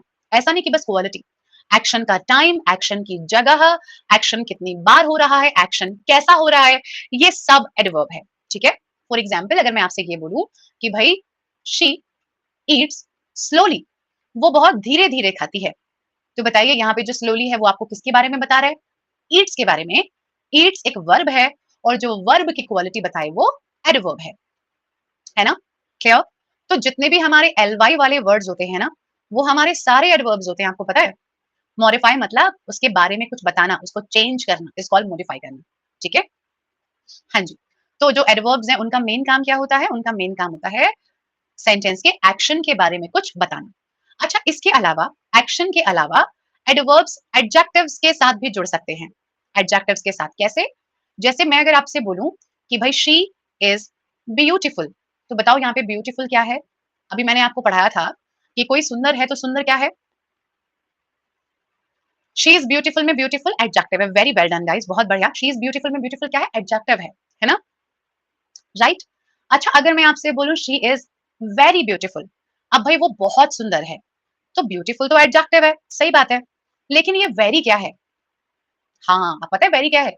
वेरी एडवर्ब है, क्योंकि जो नाउन की क्वालिटी बताए वो तो एडजेक्टिव है, लेकिन जो एडजेक्टिव की क्वालिटी बताए वो एडवर्ब है। कभी भी दो पार्ट ऑफ स्पीच साथ में नहीं आ सकते। आप अगर ये बोल दो Rahul, Mohan, Atul are going to market, no it is wrong. आपको कोमा लगाना पड़ेगा, राहुल कोमा अमित एंड रोहन, ऐसे बोलना पड़ेगा ना। तो इसी प्रकार जब आपने बोला शी इज वेरी ब्यूटीफुल, तो ब्यूटीफुल तो एडजेक्टिव, उसने आपको शी के बारे में बताया, लेकिन जो वेरी है वो एडवर्ब है, क्योंकि उसने आपको शी के बारे में नहीं बताया, उसने आपको ब्यूटीफुल के बारे में बताया। तो एक एडजेक्टिव के बारे में बताने वाले वर्ड्स क्या कहलाते हैं? एडवर्ब कहलाते हैं। वर्ब के बारे में तो बता ही रहे हैं ये, साथ ही साथ ये आपको एडजेक्टिव के बारे में भी बता रहे हैं। समझ रहे हो इस बात को, है ना? हाँ बिल्कुल अभिषेक, एडवर्ब वर्ब की भी क्वालिटी बताता है और एडजेक्टिव की क्वालिटी भी बताता है। एक और एग्जाम्पल ले इस बात का। जैसे अगर मैं आपसे बोलूं the soup is too hot, पहले बताओ हॉट क्या है? सूप गर्म है, तो सूप का गर्म होना क्या हुआ? एडजेक्टिव हो गया। भाई सूप की क्वालिटी है, सूप नाउन है, नाउन की क्वालिटी बताने वाले वर्ड्स एडजेक्टिव है। अब सूप बहुत गर्म है, बहुत, तो ये टू क्या है? ये एडवर्ब है, बिकॉज़ टू आपको सूप के बारे में थोड़ी बता रहा है, ये तो आपको ये बता रहा है कि सूप बहुत गर्म है। ओके जी, थोड़ा आ रहा है? हाँ, पूरा आ रहा है, वेरी गुड। और भी अच्छे से आएगा जब ये टॉपिक पढ़ेंगे, बहुत प्यारा टॉपिक है ये भी, बहुत अच्छे-अच्छे क्वेश्चंस आते हैं यहाँ से। ठीक है, चलो अब यहाँ देखो, जब आप बोलते हो कि दे आर एक्सट्रीमली पुअर, वो बहुत गरीब है, आप बोलते हो ना ऐसे कि भाई कोई जो बहुत गरीब है, दे आर एक्सट्रीमली पुअर, तो पुअर होना क्या हुआ किसी का, भाई कोई गरीब है, ये क्या हुआ, एडजेक्टिव हो गया। और एक्सट्रीमली पुअर, वो बहुत ही ज्यादा गरीब है, तो एक्सट्रीमली क्या हो गया, एडवर्ब हो गया, है ना। चलो, तो this is an extremely attractive photograph. चलो पहले वाक्य में मुझे बताओ कि पहले वाक्य में नाउन कौन है। हाँ राइट गुलशन, बिल्कुल सही। नाउन कौन है पहले सेंटेंस में, पिटाई हो जाएगी। पिटाई, जितने लोगों ने दिस बताया ना अपने मुंह पे लगा लो बेटा एक एक। दिस किसी का नाम है क्या, नहीं ना। कौन है यहाँ पे, photograph. Photograph is a noun. बेटा चीजों के नाम को नाउन कहते हैं, दिस किसी का नाम नहीं होता। जो नाम की जगह पे आए वो प्रोनाउन होता है, दिस क्या है यहाँ पे, प्रोनाउन। अच्छा बताओ अट्रैक्टिव क्या है यहाँ पे, व्हाट इज अट्रैक्टिव, एडजेक्टिव है ना, attractive is adjective. Very good. What is extremely, ये बहुत अट्रैक्टिव फोटोग्राफ है, तो एक्सट्रीमली क्या है, एडवर्ब है ना। Okay very good. सेकंड देखो, I have a very large pet dog. Noun बताओ, नाउन कौन है। Very good Sunny, very good Sagar, Anamika, Rohit, all very good. अच्छा लार्ज क्या है, लार्ज एडजेक्टिव है, very good everybody. Zeeshan, Jyoti, Lalita, Sukesh, Roshan, Rohit, everybody. और वेरी क्या है, वेरी एडवर्ब, ठीक है। अच्छा मुझे बताना आप लोग कि ओके, तो अगर मैं आपसे बोलूं कि I will teach you tomorrow, I will teach you tomorrow, तो बताओ टुमारो क्या है, व्हाट इज टुमारो। टुमारो भी एडवर्ब है पता है। हाँ पैडवर्ब नाउन है, टुमारो भी एडवर्ब है, क्योंकि किसी भी क्रिया का टाइम, प्लेस, फ्रीक्वेंसी, मैनर, ये सब एडवर्ब्स होते हैं, ठीक है। तो मैं आपको 8 बजे पढ़ाऊंगी, मैं आपको कल पढ़ाऊंगी, मैं आपको आज पढ़ाऊंगी, मैं आपको उस दिन पढ़ाऊंगी, ये सब बातें मैं पढ़ाने के लिए तो कर रही हूँ। पढ़ाना हो गया काम, और जो काम की क्वालिटी बताए वो है हमारा एडवर्ब, ठीक है। क्लियर है ना। चलो एक और सेंटेंस देख रहे हैं, जैसे अगर मैं आपसे बोलूं कि भाई I will meet you, I will meet you at the airport, इसमें बताओ कौन है यहाँ पे adverb, I will meet you at the airport, right Abhishek. ये पूरा का पूरा एट द एयरपोर्ट, ये क्या बता रहा है कि मैं आपसे कहां मिलूंगी, तो ये क्या है, मिलने की जगह। मिलना इज अ वर्ब। काम का समय, काम का स्थान, काम कितनी बार हो रहा है, काम कैसे हो रहा है, ये सब एडवर्ब्स होती हैं। क्लियर, सब लोगों को अब समझ में आ रहा है, हाँ मीट वर्ब है, बिल्कुल सही, राइट। क्लियर हुआ सब लोगों को यहाँ तक, चलिए अगले टॉपिक पे चलते हैं। अगले हैं हमारे, खाली एयरपोर्ट नाउन होगा बेटा, एट द एयरपोर्ट पूरा एडवर्ब होगा, ठीक है। ग्रेट। लाइट चली गई, कोई बात नहीं, थोड़ी देर में मैं कैमरा ऑन करूंगी। प्रेपोजिशंस क्या होती हैं, प्रेपोजिशंस होती हैं वो वर्ड्स जिन्हें हम लोग यूज करते हैं किसी भी चीज के स्थान को दर्शाने के लिए, वो मतलब कहाँ पे उसकी पोजीशन है, तब हम लोग प्रेपोजिशन का यूज करते हैं। मेनली जो प्रेपोजिशन का काम है ना, वो सेंटेंस के सब्जेक्ट को दिए गए शब्द से रिलेट करने का है। रिलेट मतलब रिलेशन, हाँ जी, पोजिशन एंड रिलेशन, ये दो चीजें दर्शाती है, या तो पोजीशन या फिर relation. The cat is sitting on the wall, cat wall के ऊपर बैठी है, तो पोजीशन क्या है कैट की, कि वो वॉल के ऊपर है, ठीक है। सुभाष, एट द एयरपोर्ट इसलिए एडवर्ब है क्योंकि वो मिलने का स्थान है। काम की जगह भी एडवर्ब है, ठीक है। हाँ जी। I am going to the salon after my dinner, dinner करने के बाद, तो पहले, बाद में, ऊपर, नीचे, ये सब प्रेपोजिशंस हैं। In, on, at, about, according to, after, along, above, except from, near, before, these all are हमारे prepositions, ठीक है। क्लियर, क्लियर है सब लोगों को यहाँ पे। बेटा अप्रोपोज मैंने इसलिए हटा दिया क्योंकि वो ना मतलब एज ए कंजंक्शन यूज हो जाता है। अप्रोपोज का मतलब होता है विद रिस्पेक्ट टू, मतलब रिगार्डिंग, जैसे हम बोलते हैं किसी भी चीज के रेफरेंस में, वहां पे यूज करते हैं, ठीक है। तो एज ए कंजंक्शन वो काम करते हैं। अगर आपने बोला खाली एयरपोर्ट, तो वो बिल्कुल नाउन है क्योंकि वो स्थान का नाम है। लेकिन पवन जब आपने उसे अपने एक्शन के साथ जोड़ दिया, तो वो एडवर्ब है। जब मैंने आपसे बोला I am standing on the airport, अब वो मेरे खड़े होने की जगह है ना। खड़े होना एक वर्ब है, और वर्ब के बारे में बताने वाले एडवर्ब्स हैं। तो ऑन द एयरपोर्ट पूरा का पूरा एडवर्ब है, बट खाली एयरपोर्ट नाउन है। डेफिनेशन है, अ preposition is used to show a relationship between two words or phrases, दो शब्दों के बीच में रिलेशन दिखाने के लिए हम लोग preposition का प्रयोग करते हैं। preposition एक वर्ड का कभी कभी लगाने का रूल अलग होता है, बिल्कुल बेटा सबके रूल्स हैं। हर एक वर्ड का अपना यूज है, और ये टॉपिक मोस्ट इंपॉर्टेंट है क्योंकि ये बहुत कंफ्यूजिंग है। इसे हम बहुत डिटेल में पढ़ेंगे क्लास में, ठीक है। इन सारे प्रेपोजिशंस के क्या क्या यूज होते हैं ये सब मैं आप लोगों को पढ़ाऊंगी, ठीक है, सो डोंट वरी। ऑलराइट, परेशान ना हो आप लोग, ये सब हम लोग पढ़ेंगे, ठीक है? क्लियर? हम लोग क्लियर है यहाँ तक? आगे चला जाए? हाँ, अगर यहाँ पे किसी के भी कोई भी डाउट है तो हम लोग लेंगे, ठीक है? टेंशन की कोई बात नहीं है। जिसके जो भी डाउट्स होंगे हम लोग लेंगे, ठीक है? ऑलराइट, चलिए, चलिए, देन आगे देखते हैं।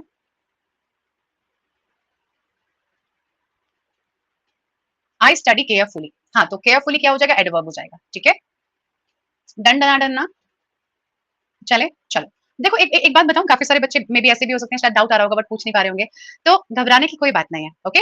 आई डू अंडरस्टैंड, जब हम पहली बार कोई भी चीज़ पढ़ना शुरू करते हैं तो बहुत प्रेशर फील होता है, ठीक है? That is absolutely fine. जब इन सब चीज़ों को हम लोग डिटेल में एक-एक करके पढ़ेंगे ना, तो तब हमें सब समझ आ जाएगा, ठीक है? ज़्यादा टेंशन ना लें आप लोग, ठीक है? और मैं वो चीज़ें, बहुत सारे बच्चे कुछ डाउट्स ले रहे हैं, उन्हें मैं इसलिए नहीं ले रही हूँ क्योंकि अगर उन्हें मैं अभी समझाऊँगी ना, तो बाकी के बच्चे परेशान हो जाएँगे। तो इसलिए मैं ज़्यादा डिटेल में नहीं जा रही हूँ, ठीक है जी? टेलीग्राम पे बेटा ऑलरेडी बना हुआ है, इंग्लिश बाय राखी मैम, आप उस पे जॉइन करके पूछ सकते हो अपने क्वेश्चंस, ठीक है? आ जाओ। हाँ, ऐसा होता है अनामिका, इंटरनेट की वजह से हो जाता है, ठीक है? चलिए, अगला है हमारा कंजंक्शन। देखो कंजंक्शन टॉपिक में अगर आप देखो तो CON लिखा है, इट मीन्स कनेक्शन या कनेक्ट। तो 2 वर्ड्स को कनेक्ट करने वाले जो वर्ड्स हैं, वो हमारे कंजंक्शन कहलाते हैं। ये 2 वर्ड्स को भी जोड़ सकते हैं, 2 फ्रेजेस को भी, 2 क्लॉजेस को भी, 2 सेंटेंसेस को भी। इन सबको जोड़ने का काम कौन करते हैं? Conjunction. Rahul and I, my friend and I, my mother and father, या I am doing this because I like this, वगैरह-वगैरह, ठीक है? लवली, इट्स बेटा इंग्लिश बाय राखी मैम, ठीक है?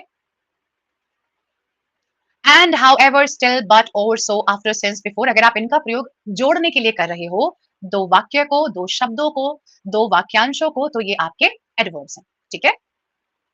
राइट? ये क्लियर हुआ यहाँ पे सब लोगों को? चलिए, let's have another one. Interjections का काम क्या होता है? इंटरजेक्शंस, ये पता है, ये हमारे टॉपिक, ये हमारे सिलेबस में नहीं है।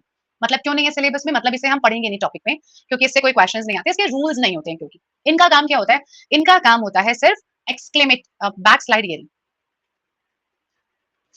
रजनी हो जाए तो बताना, ठीक है? हाँ जी, बैक पेज आ गया है।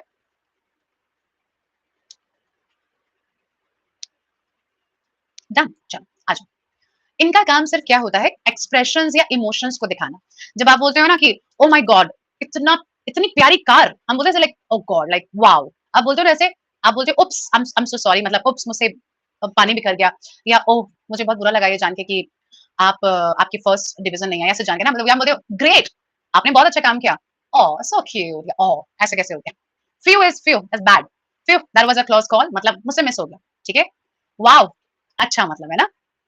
ऑल दीज वर्ड्स आर, जो हमें एक्सक्लेमेशन दर्शाते हैं, जो हमें इमोशंस या रिएक्शंस दर्शाते हैं, ठीक है? नहीं सौरभ, ये सिर्फ आप सुन लीजिए, ठीक है? आज की जो क्लास है इसे बहुत ज्यादा टेंशन की कोई जरूरत नहीं है। शिखा, हम बोलते हैं ना ओ माय गॉड, तो similarly you can say oh my gosh, तो गॉश एंड गॉड एक ही बात है, लोग दोनों का यूज करते हैं। These are basically not the part of general, like pure grammar. ये स्लैंग्स ज्यादा होते हैं, या हम इस तो इसे क्या बोलते हैं? जब हम ऐसे कर रहे होते हैं ना, किसी को टॉन्ट कर रहे होते हैं, बड़े लोग, बड़े लोग, तो उसे इंग्लिश में क्या बोलते हैं? अहम अहम बड़े लोग। आहा, ये वाला, ठीक है? few is bad, few, आप बोलते ना shit, shit is not a right word, shit means potty, तो few is the right word जो उसकी जगह पे लिखा जाता है, ठीक है? क्लियर? या when you try to interrupt then also you use ahem ahem। ये सब आपको इसके नोट्स में ज्यादा टेंशन लेने की जरूरत नहीं है, जो हम कल से पढ़ेंगे ना, वो आपके एग्जाम के लिए इंपॉर्टेंट है। ये आपकी श्रद्धा है, आपकी मर्जी है इसके लिए, ठीक है? बस मैं जो कल से पढ़ाऊंगी वो एग्जाम में आएगा, ठीक है? Hi Sangeeta, I am good, what about you? चलिए, यहाँ तक डन है हम सभी लोग? ऑलराइटी, आगे बढ़ लिया जाए। तो अभी तक हम लोगों ने जाने पार्ट ऑफ स्पीच। अब थोड़ा सा टेस्ट ले लेते हैं पहले, फिर अगले वाले को स्टार्ट करेंगे, ठीक है? अभी जो नेक्स्ट टॉपिक हम पढ़ने वाले हैं दैट इज सेंटेंसेस को कैसे पहचानते हैं ना, उसके पहले जो पढ़ाया है उसका टेस्ट ले लूं एक बार। देख लो, पोल वाला टेस्ट होगा, अगर कुछ पूछना है तो पूछ लो, आसान है, मुश्किल नहीं है, बट एक बार फिर से समझिएगा। चीजों के जो नाम है वो नाउन्स है, चीजों के नाम क्या है? नाउन्स है। व्यक्ति का, वस्तु का, प्रोसेस का, फीलिंग का, वो सब नाउन होते हैं। नाउन की जगह पे जो वर्ड यूज होते हैं वो प्रोनाउंस होते हैं।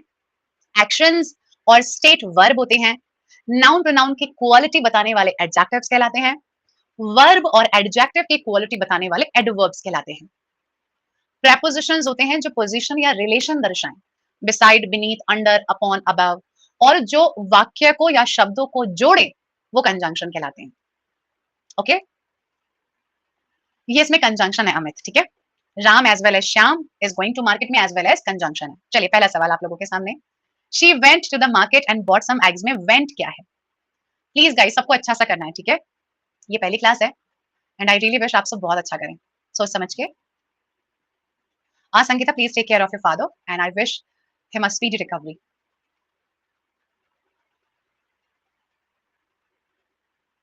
Wow, it's amazing to see that 77% people know the right answer. अब मुझे खुशी हुई, अगर 50% के ऊपर है तो मतलब आधे से ज्यादा लोगों को बात समझ में आ गई है। Well done guys, very very well done.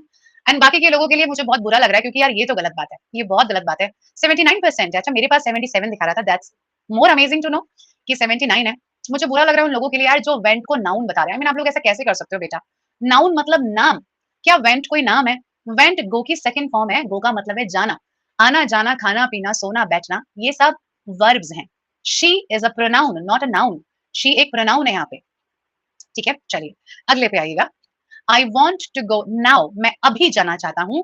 तो ये जो नाउ है ये क्या है? सोच समझ के बताइएगा कि ये वर्ड किसके बारे में आपको बता रहा है, और जिसके बारे में बता रहा है वही ये वर्ड होगा, ठीक है।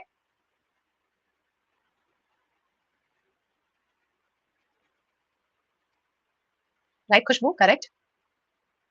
राइट किरण, करेक्ट ललित। रजनी राइट। सत्यम राइट। रोहित गलत। 62% लोगों ने करेक्ट आंसर बताया, मैं अभी जाना चाहता हूँ। नाउ जाने का टाइम है, आज कल परसों तरसों, 2 घंटे पहले, 2 घंटे बाद, अभी तभी, ये सब एडवर्ब्स हैं क्योंकि ये वर्ब का टाइम बता रहे हैं, काम के बारे में बताना is adverb. There is a mouse underneath the piano, piano के नीचे एक चूहा है। अंडरनीथ यहाँ पे क्या है आपको ये बताना है।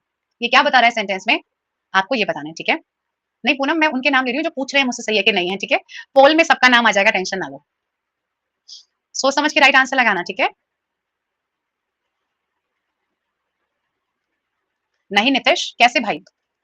पियानो के नीचे चूहा है, ये कंजंक्शन कैसे है? यहाँ कौन सा कनेक्शन आपने बता दिया? It is a preposition, well done, बहुत बेहतरीन। इट्स अ प्रेपोजिशन, यहाँ पर आपने पोजिशन बताई। माउस की पोजिशन कहाँ पर है? पियानो के नीचे। She looked up but I did not see anything, उसने देखा बट मैंने कुछ नहीं देखा। तो ये जो बट है ये यहाँ पे क्या काम कर रहा है?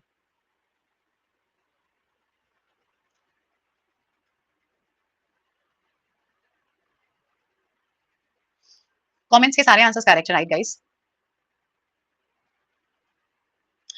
भाई कमाल कर देता गाइस, मतलब जहर जहर जहर बेहतरीन performance. The first time, it's first time कि मतलब 92% आए हो पहले ही दिन किसी भी बैच में आज तक। तो मतलब ये तो आज का दिन सुनहरे अक्षरों से लिखा जाए, कतई जहर परफॉर्मेंस, बेहतरीन। ये तो मतलब सच में कमाल करते हैं यार आप लोगों ने, वेरी गुड। सुपर टैलेंटेड लोग हैं आप, चलिए अच्छी बात है। मैं बहुत गौरवान्वित महसूस कर रही हूँ कि मुझे सुपर टैलेंटेड लोगों को पढ़ाने का मौका मिल रहा है। Let's have the next one guys. That was a difficult question. यहाँ पे डिफिकल्ट क्या है सोच समझ के बताइएगा, ठीक है। चेक करो कि ये आपको किसके बारे में बता रहा है, ठीक है। एंड पोल आपका ये रहा। चलो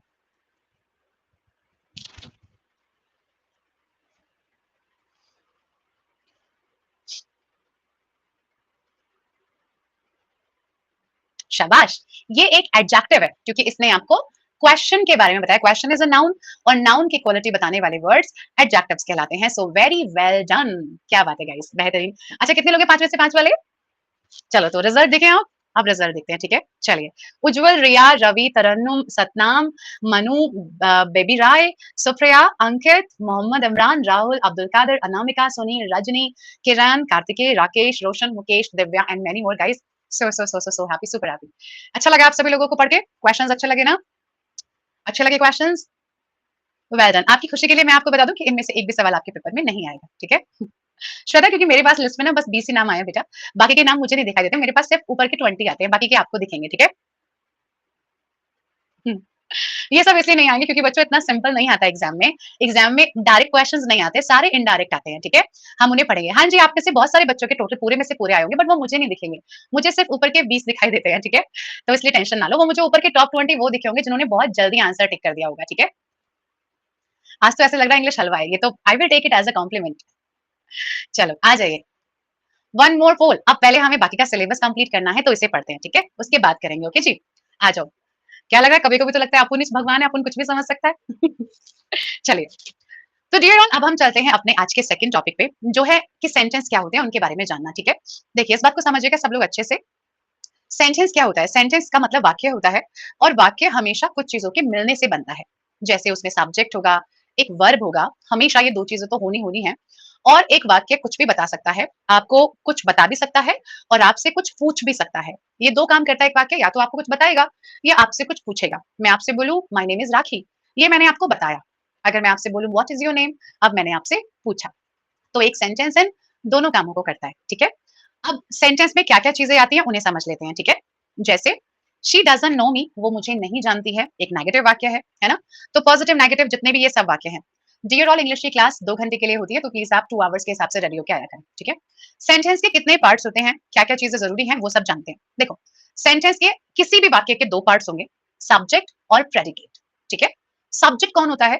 सब्जेक्ट होता है वो जो कार्य को करता है। करता मतलब काम को करने वाला, हमेशा सब्जेक्ट कहलाता है। सब्जेक्ट दो चीजें होती हैं, या तो वो जो काम को कर रहा है, या जिसके बारे में आप कुछ बता रहे हो। मैं आपसे बोलूं कि राम एक अच्छा लड़का है, इस वाक्य में राम सब्जेक्ट है, बट राम कुछ कर नहीं रहा, आप राम के बारे में कुछ बता रहे हो। और मैं आपसे बोलूं कि राम इस कंपनी में जॉब करता है, यहाँ पे राम काम कर रहा है जॉब करने का, है ना। तो सब्जेक्ट कौन है? वो जो सेंटेंस में या तो काम कर रहा है, या जिसके बारे में आप कुछ बता रहे हो। Mary and Samantha arrived at the bus station before noon, दोपहर के पहले मैरी और समांथा बस स्टेशन पर आ गए थे। कौन कौन आया? मैरी और समांथा। तो ये कौन है हमारे सेंटेंस के? सब्जेक्ट। सब्जेक्ट सिंगल भी हो सकता है। मैं आपसे बोलूं कि आई वर्क हियर, तो इसमें सब्जेक्ट कौन है भाई? आई है। सेंटेंस का बचा हुआ पार्ट, रिमेनिंग थिंग, सेंटेंस का जितना भी बचा हुआ पार्ट है ना, वो सब क्या है? वो सब प्रेडिकेट कहलाता है। अराइव्ड से लेके नून तक का पार्ट क्या है? प्रेडिकेट है। मैरी और समांथा क्या है? सब्जेक्ट है। ये पॉइंट क्लियर हुआ। आई वर्क हियर में आई क्या है? सब्जेक्ट। और वर्क हियर क्या है? पूरा का पूरा प्रेडिकेट। क्लियर? यहाँ पे बेटा कोई ऑब्जेक्ट नहीं है। ठीक है, ये पॉइंट क्लियर हुआ। सब्जेक्ट कौन है? काम को करने वाला, और बाकी की चीज क्या है? प्रेडिकेट है। ठीक है, अच्छा, जैसे एक और सेंटेंस लेते हैं अगर हम, कि मैं आपसे बोलूं जैसे Ravi likes music. Ravi likes music, Abhishek अभी आएंगे, वो भी पढ़ेंगे। ठीक है, रवि लाइक्स म्यूजिक, रवि क्या है इसमें? सब्जेक्ट। और लाइक्स म्यूजिक क्या है? प्रेडिकेट। चलिए, चलो यहाँ पे एक्सरसाइज करते हैं। The beautiful girl took my pen, बताओ सब्जेक्ट कौन है इसमें? नहीं बेटा, ऐसे थोड़ी होगा कि बस द है। सब्जेक्ट लो ना, पूरा का पूरा सब्जेक्ट लो। पूरा का पूरा subject is the beautiful girl, ये पूरा का पूरा सब्जेक्ट है। ठीक है, पेन कैसे सब्जेक्ट हो गया धर्मेंद्र? क्या क्या गलत उल्टी बात कर रहे हो बेटा? पेन कौन सा? पेन यहाँ पे कोई काम नहीं कर रहा है। ये पूरा का पूरा पोर्शन क्या हो गया? प्रेडिकेट हो गया। पूरा का पूरा क्या है? प्रेडिकेट है। ये क्या है? सब्जेक्ट है। A wise man was standing there, subject बताओ कौन है? सब्जेक्ट कौन होगा यहाँ पे? अ वाइस मैन, काम कौन कर रहा है बेटा? अ वाइस मैन कर रहा है ना। बाकी क्या बचा हुआ पार्ट? प्रेडिकेट। ठीक है, Radha and Kriti have to stay there for a while, इसमें बताओ कौन है? रिकेश, आपको इससे क्या मतलब है बेटा? आपको क्या मतलब है कि ब्यूटीफुल क्यों नहीं हुआ? क्यों नहीं होना चाहिए? एक ब्यूटीफुल लड़की ने मेरा पेन ले लिया, तो ब्यूटीफुल लड़की पूरा का पूरा काम तो कर रहा है ना। आपको इस बात से क्या मतलब होना चाहिए कि ब्यूटीफुल क्यों नहीं होना चाहिए? अरे भाई, आपने ये बोला कि एक अंग्रेज आया था और उसने मुझसे मेरी कॉपी छीन ली। तो अगर आपने अंग्रेज लड़का बोला, तो क्या आप ये बोलो कि लड़का आया था उसने मेरी कॉपी छीन ली, तो पूरा थोड़ी हो गया? आपने पूरा सब्जेक्ट तो दिया ही नहीं। इससे कोई मतलब नहीं है कि हम ब्यूटीफुल को यहाँ नहीं लगाए। क्यों नहीं लगाएंगे? वो भी तो सब्जेक्ट के साथ जुड़ा ही हुआ है ना। और जो जुड़ा हुआ है वो भी सब्जेक्ट के पार्ट में जाएगा, है ना। राधा एंड कृति हो गया, है ना। शी वर्क्स हियर, यहाँ पे कौन है? शी है। Sweet things are often like by the children, बच्चों को मीठी चीजें बहुत पसंद होती हैं। तो यहाँ पे क्या जाएगा? यहाँ जाएगा स्वीट थिंग्स, है ना। चलिए, अब आते हैं ऑब्जेक्ट पे। What is an object? Object क्या होता है? देखो, मेरा भाई जर्मनी में पढ़ता है, यहाँ पे ना मेरा भाई किसी भी चीज पे काम नहीं कर रहा है। ध्यान से समझिएगा, सब्जेक्ट कौन है? कर्ता। बट ऑब्जेक्ट कौन है? ऑब्जेक्ट वो है जिसके ऊपर काम ट्रांसफर होता है। दोबारा से सुनिएगा, जिस पर कार्य ट्रांसफर होता है, या जिस पर कार्य चला जाए, वो ऑब्जेक्ट है। क्या मेरे भाई ने जर्मनी पे कोई कुछ कर दिया? क्या मेरे भाई ने जर्मनी को उठा के कहीं पटक दिया? नहीं, इस वाक्य में नो ऑब्जेक्ट। पहले वाक्य में नो ऑब्जेक्ट, क्योंकि यहाँ पे मेरे भाई का काम किसी भी चीज पे ट्रांसफर नहीं हुआ। मेरे भाई ने कुछ सब्जियां खरीदी, यहाँ पे काम ट्रांसफर हो रहा है। उन्होंने बाय क्या किया? जब आपके पास एक क्वेश्चन है क्या या किसे, तो वो है ऑब्जेक्ट, है ना। मेरे भाई ने क्या खरीदा?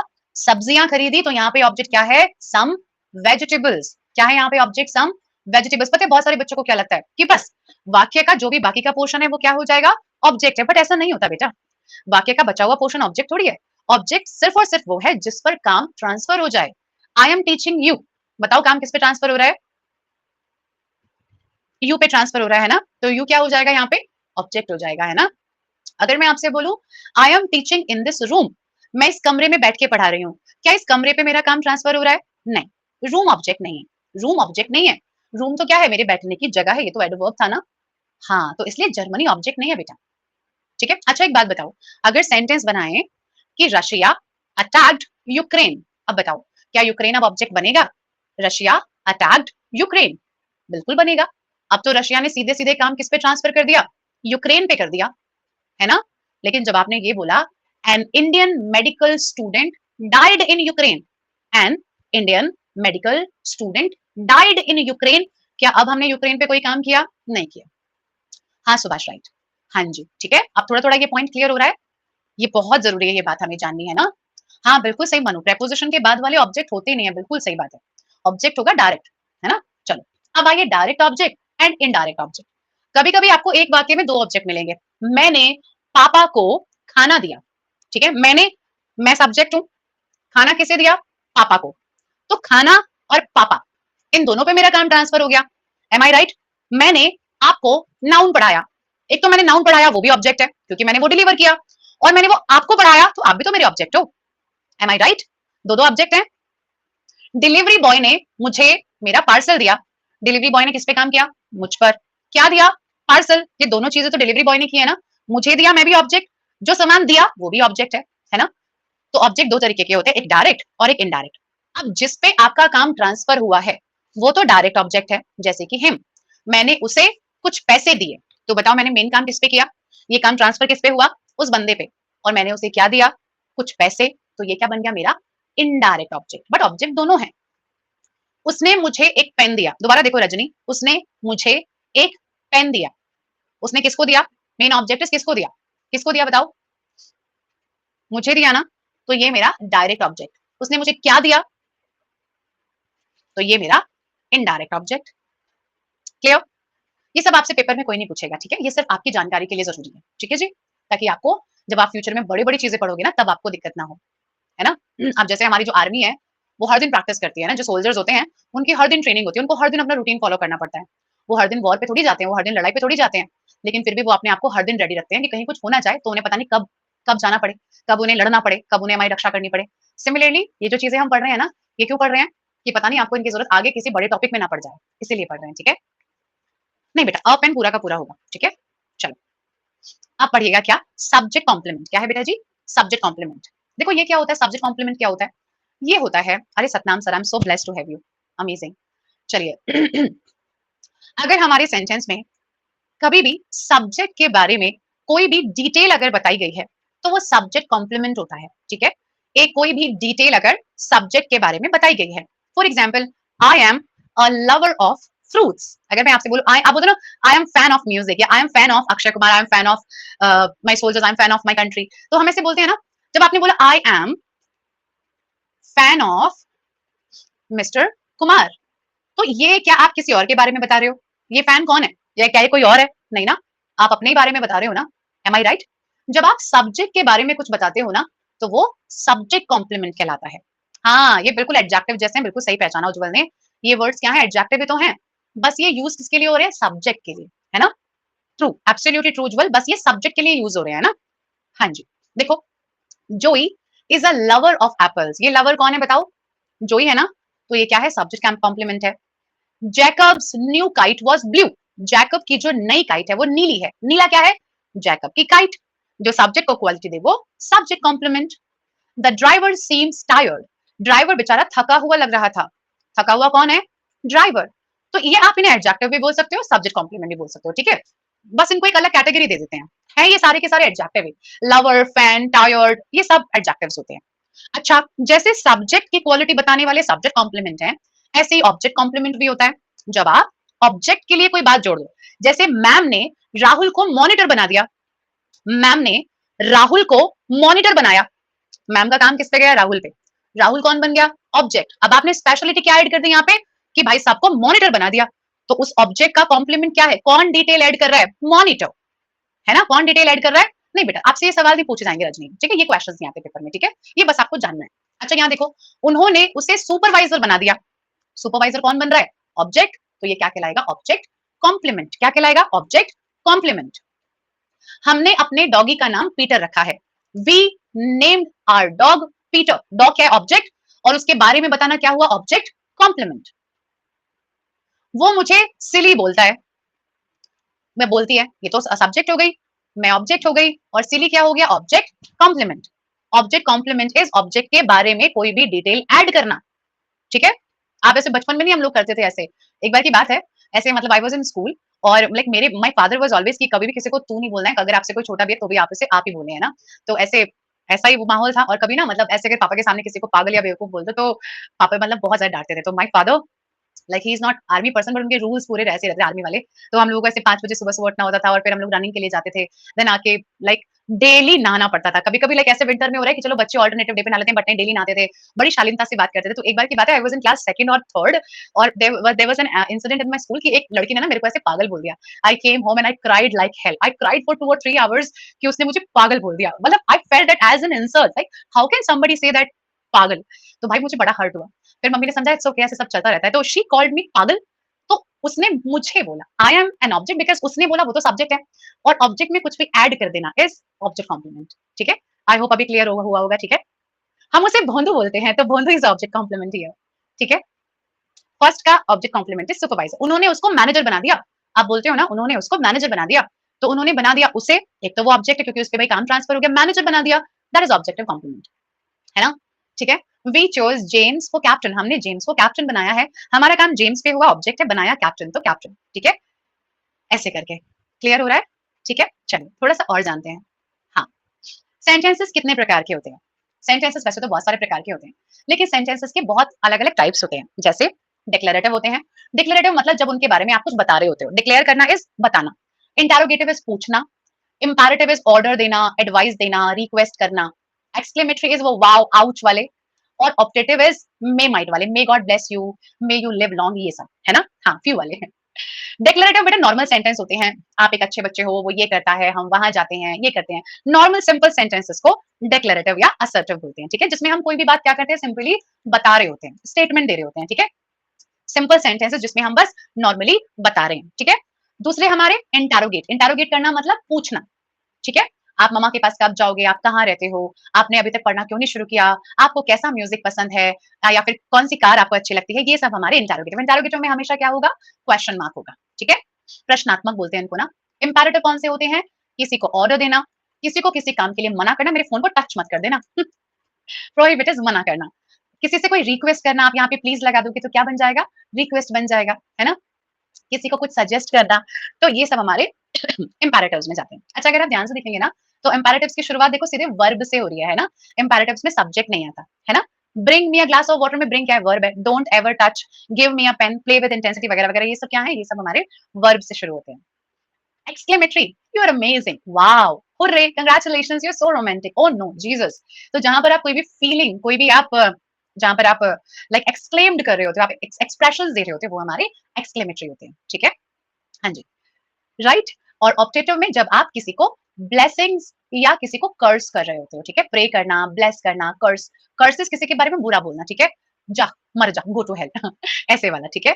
तो मे the God help you, wish you a very successful married life, wish you a happy journey together, may your team win the match, may you get selection very soon, वगैरह वगैरह। ये हमारे ऑप्टेटिव कहलाते हैं, ठीक है? डन। तो ये हमारे सेंटेंसेस हैं जिन्हें हम अलग-अलग कंडीशंस में यूज करते हैं। अब बात करते हैं सेंटेंसेस के दूसरे टाइप की। एक वाक्य को ना हम एक और तरीके से बताते हैं, ठीक है? देखो, सबसे पहले आपको कुछ चीज़ों को समझना है। एक सेंटेंस में पता है आपको 2 चीज़ें होती हैं। देखो, एक तो होता है हमारा फ्रेज़। फ्रेज़ मतलब वाक्यांश। वाक्य का कोई भी अंश वाक्यांश कहलाता है, ठीक है? फ्रेज़ मतलब वाक्य का कोई भी अंश। मैं आपसे बोलूँ आई एम अ टीचर, तो इसमें आई एम भी फ्रेज़ है, और टीचर भी फ्रेज़ है। वाक्य का कोई भी अंश, कोई भी पार्ट एक फ्रेज़ है, ठीक है? और दूसरा होता है क्लॉज़। क्लॉज़ मतलब सब्जेक्ट प्लस वर्ब का कॉम्बिनेशन इज कॉल्ड क्लॉज़, ठीक है? या वाक्य खंड इज कॉल्ड क्लॉज़, जिसमें वाक्य का कोई भी अंश इज फ्रेज, कोई भी part of the sentence, but clause is subject plus verb. ये आना मैंडेटरी है। सेंटेंस समझो जैसे I like, I like roses very much. अब आपको पता है इसमें बहुत सारे फ्रेजेस हो सकते हैं। देखो, इसमें क्लॉज बस एक है, कौन बताएगा? इसमें क्लॉज बस एक है, कौन सा? Object is not necessary, subject plus verb is necessary. Exactly Abhishek, very good. Everybody, कोई मुझे बताएगा क्लॉज? शुभेंदु बेटा ध्यान से देखो क्या लिखा है, सब्जेक्ट प्लस वर्ब लिखा है मेरे भाई। Rose is not a subject, subject plus verb पहचानो बेटा। हाँ जी, I like is a clause, I like is a clause. But इसमें फ्रेजेस बहुत सारे हो सकते हैं। लाइक रोज भी फ्रेज है, रोज इज वेरी मच भी फ्रेज है, रोज इज वेरी भी फ्रेज, तो मतलब खूब बन जाएंगे। But clause is only subject plus verb.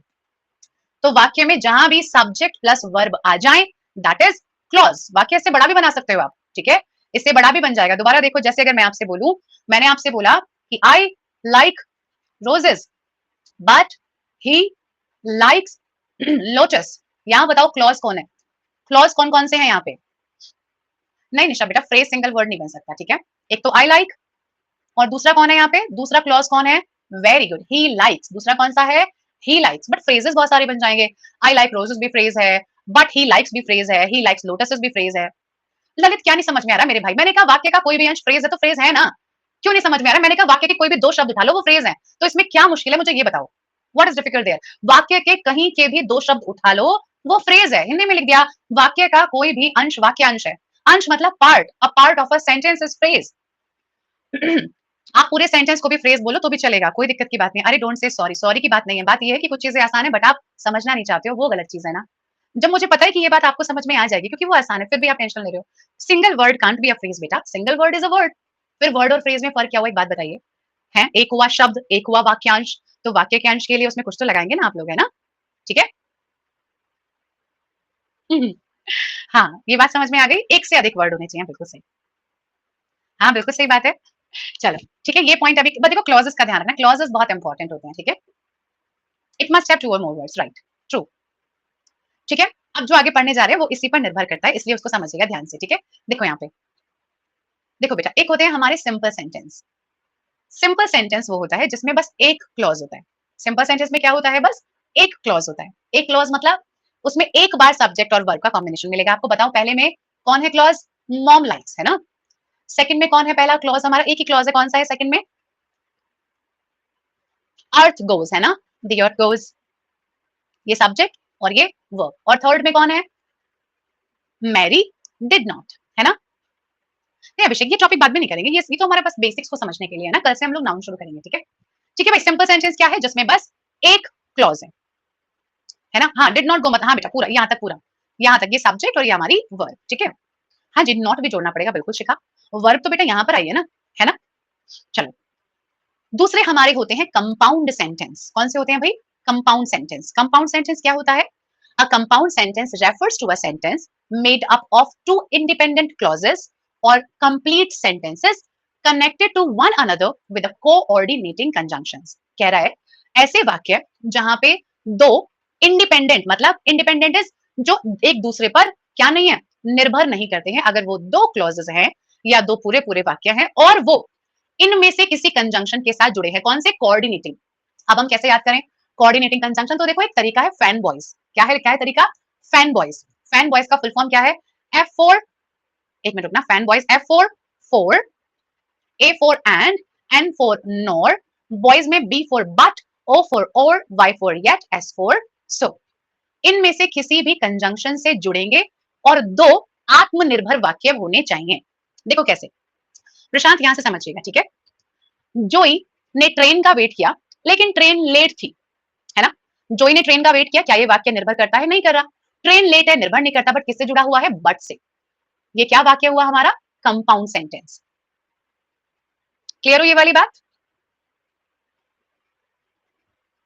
I looked for Mary and Samantha at the bus station but they arrived at the station before noon and I left on the bus before I arrived, है ना। And left for the bus, देखो ये सारे के सारे वाक्य क्या कर रहे हैं?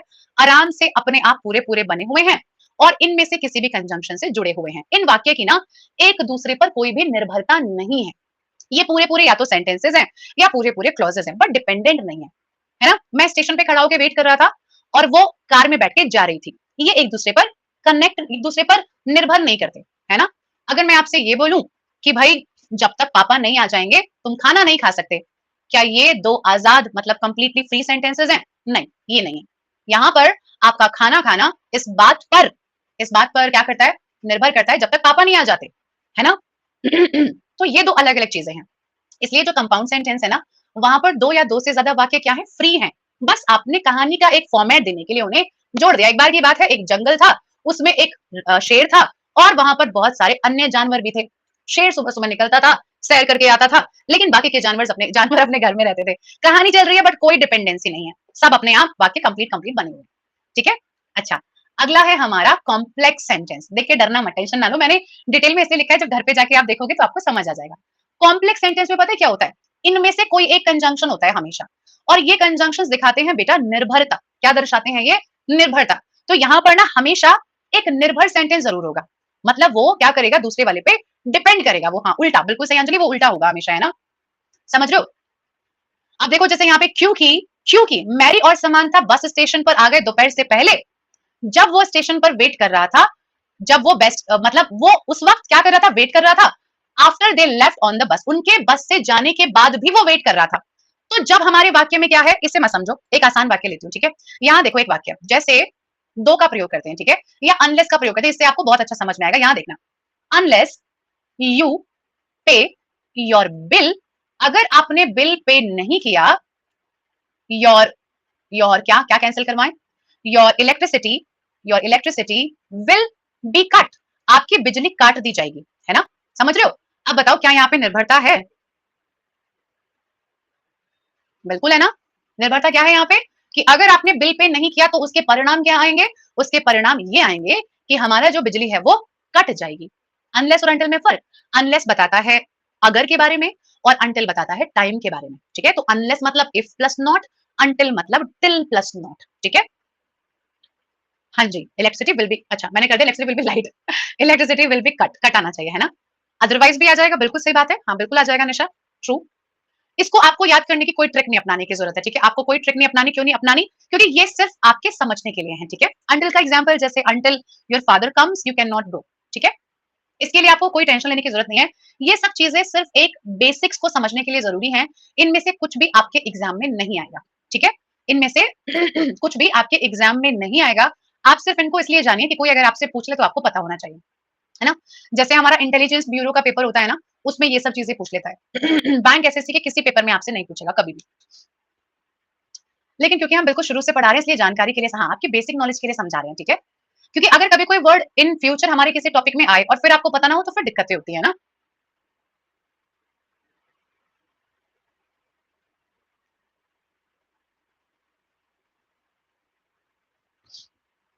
हाँ जी, डन।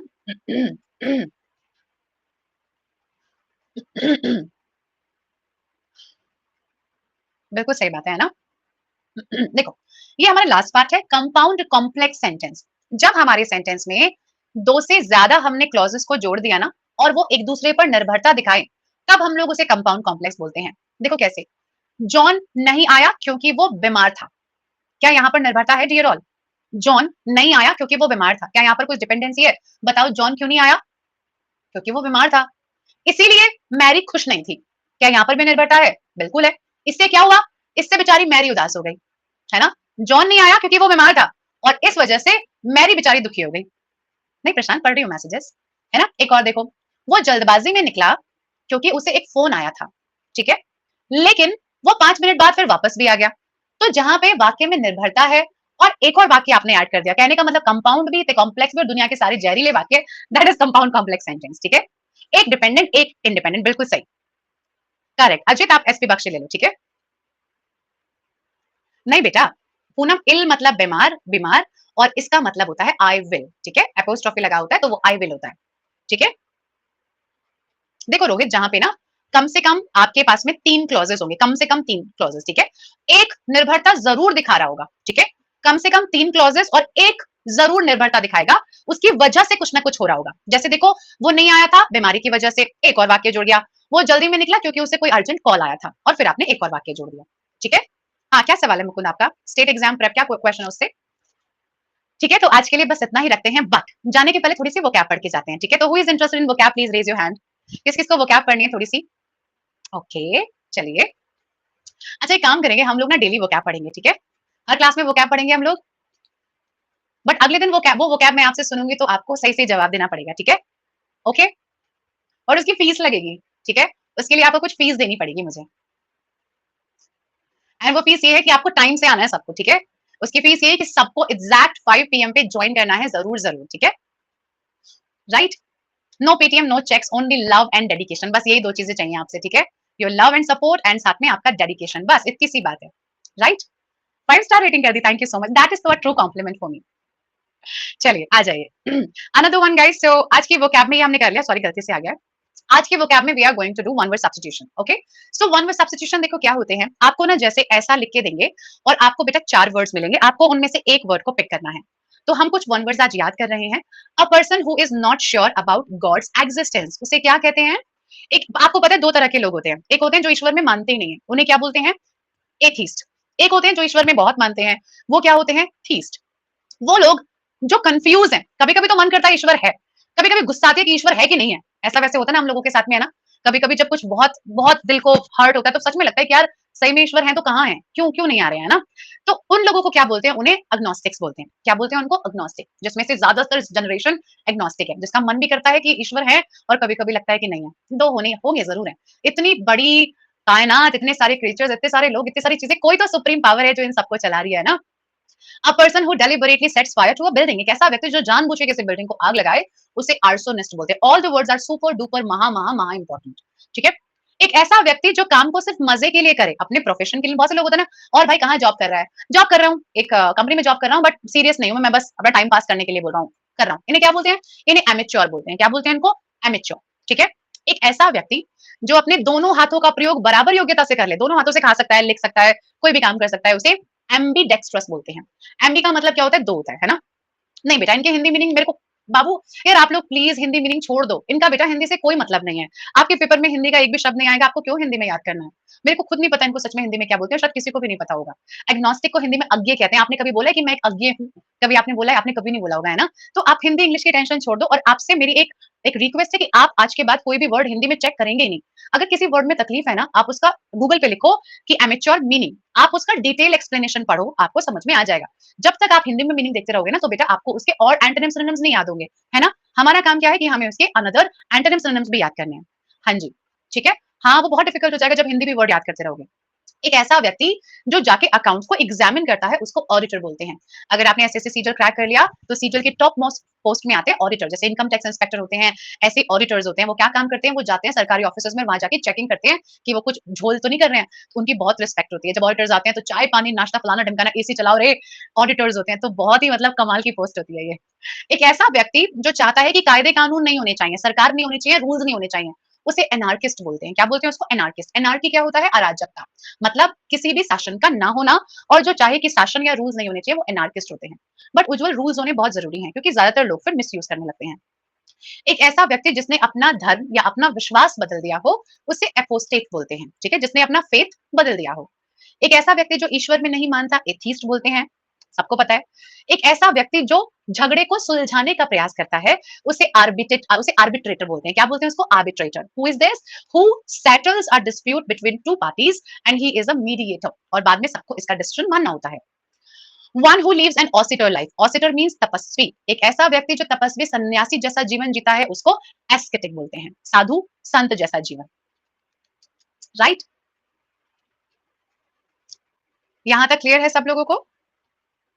अब अगर आप लोगों को क्लास अच्छी लगी हो, तो आप सब लोग 5 स्टार रेटिंग करके मुझे मोटिवेट कर सकते हैं। जिन्होंने रेटिंग नहीं किया है, ऊपर देखो सबसे राइट साइड में कहीं फीडबैक का ऑप्शन आ रहा होगा, वहां से आप लोग रेटिंग कर सकते हो, ठीक है ना?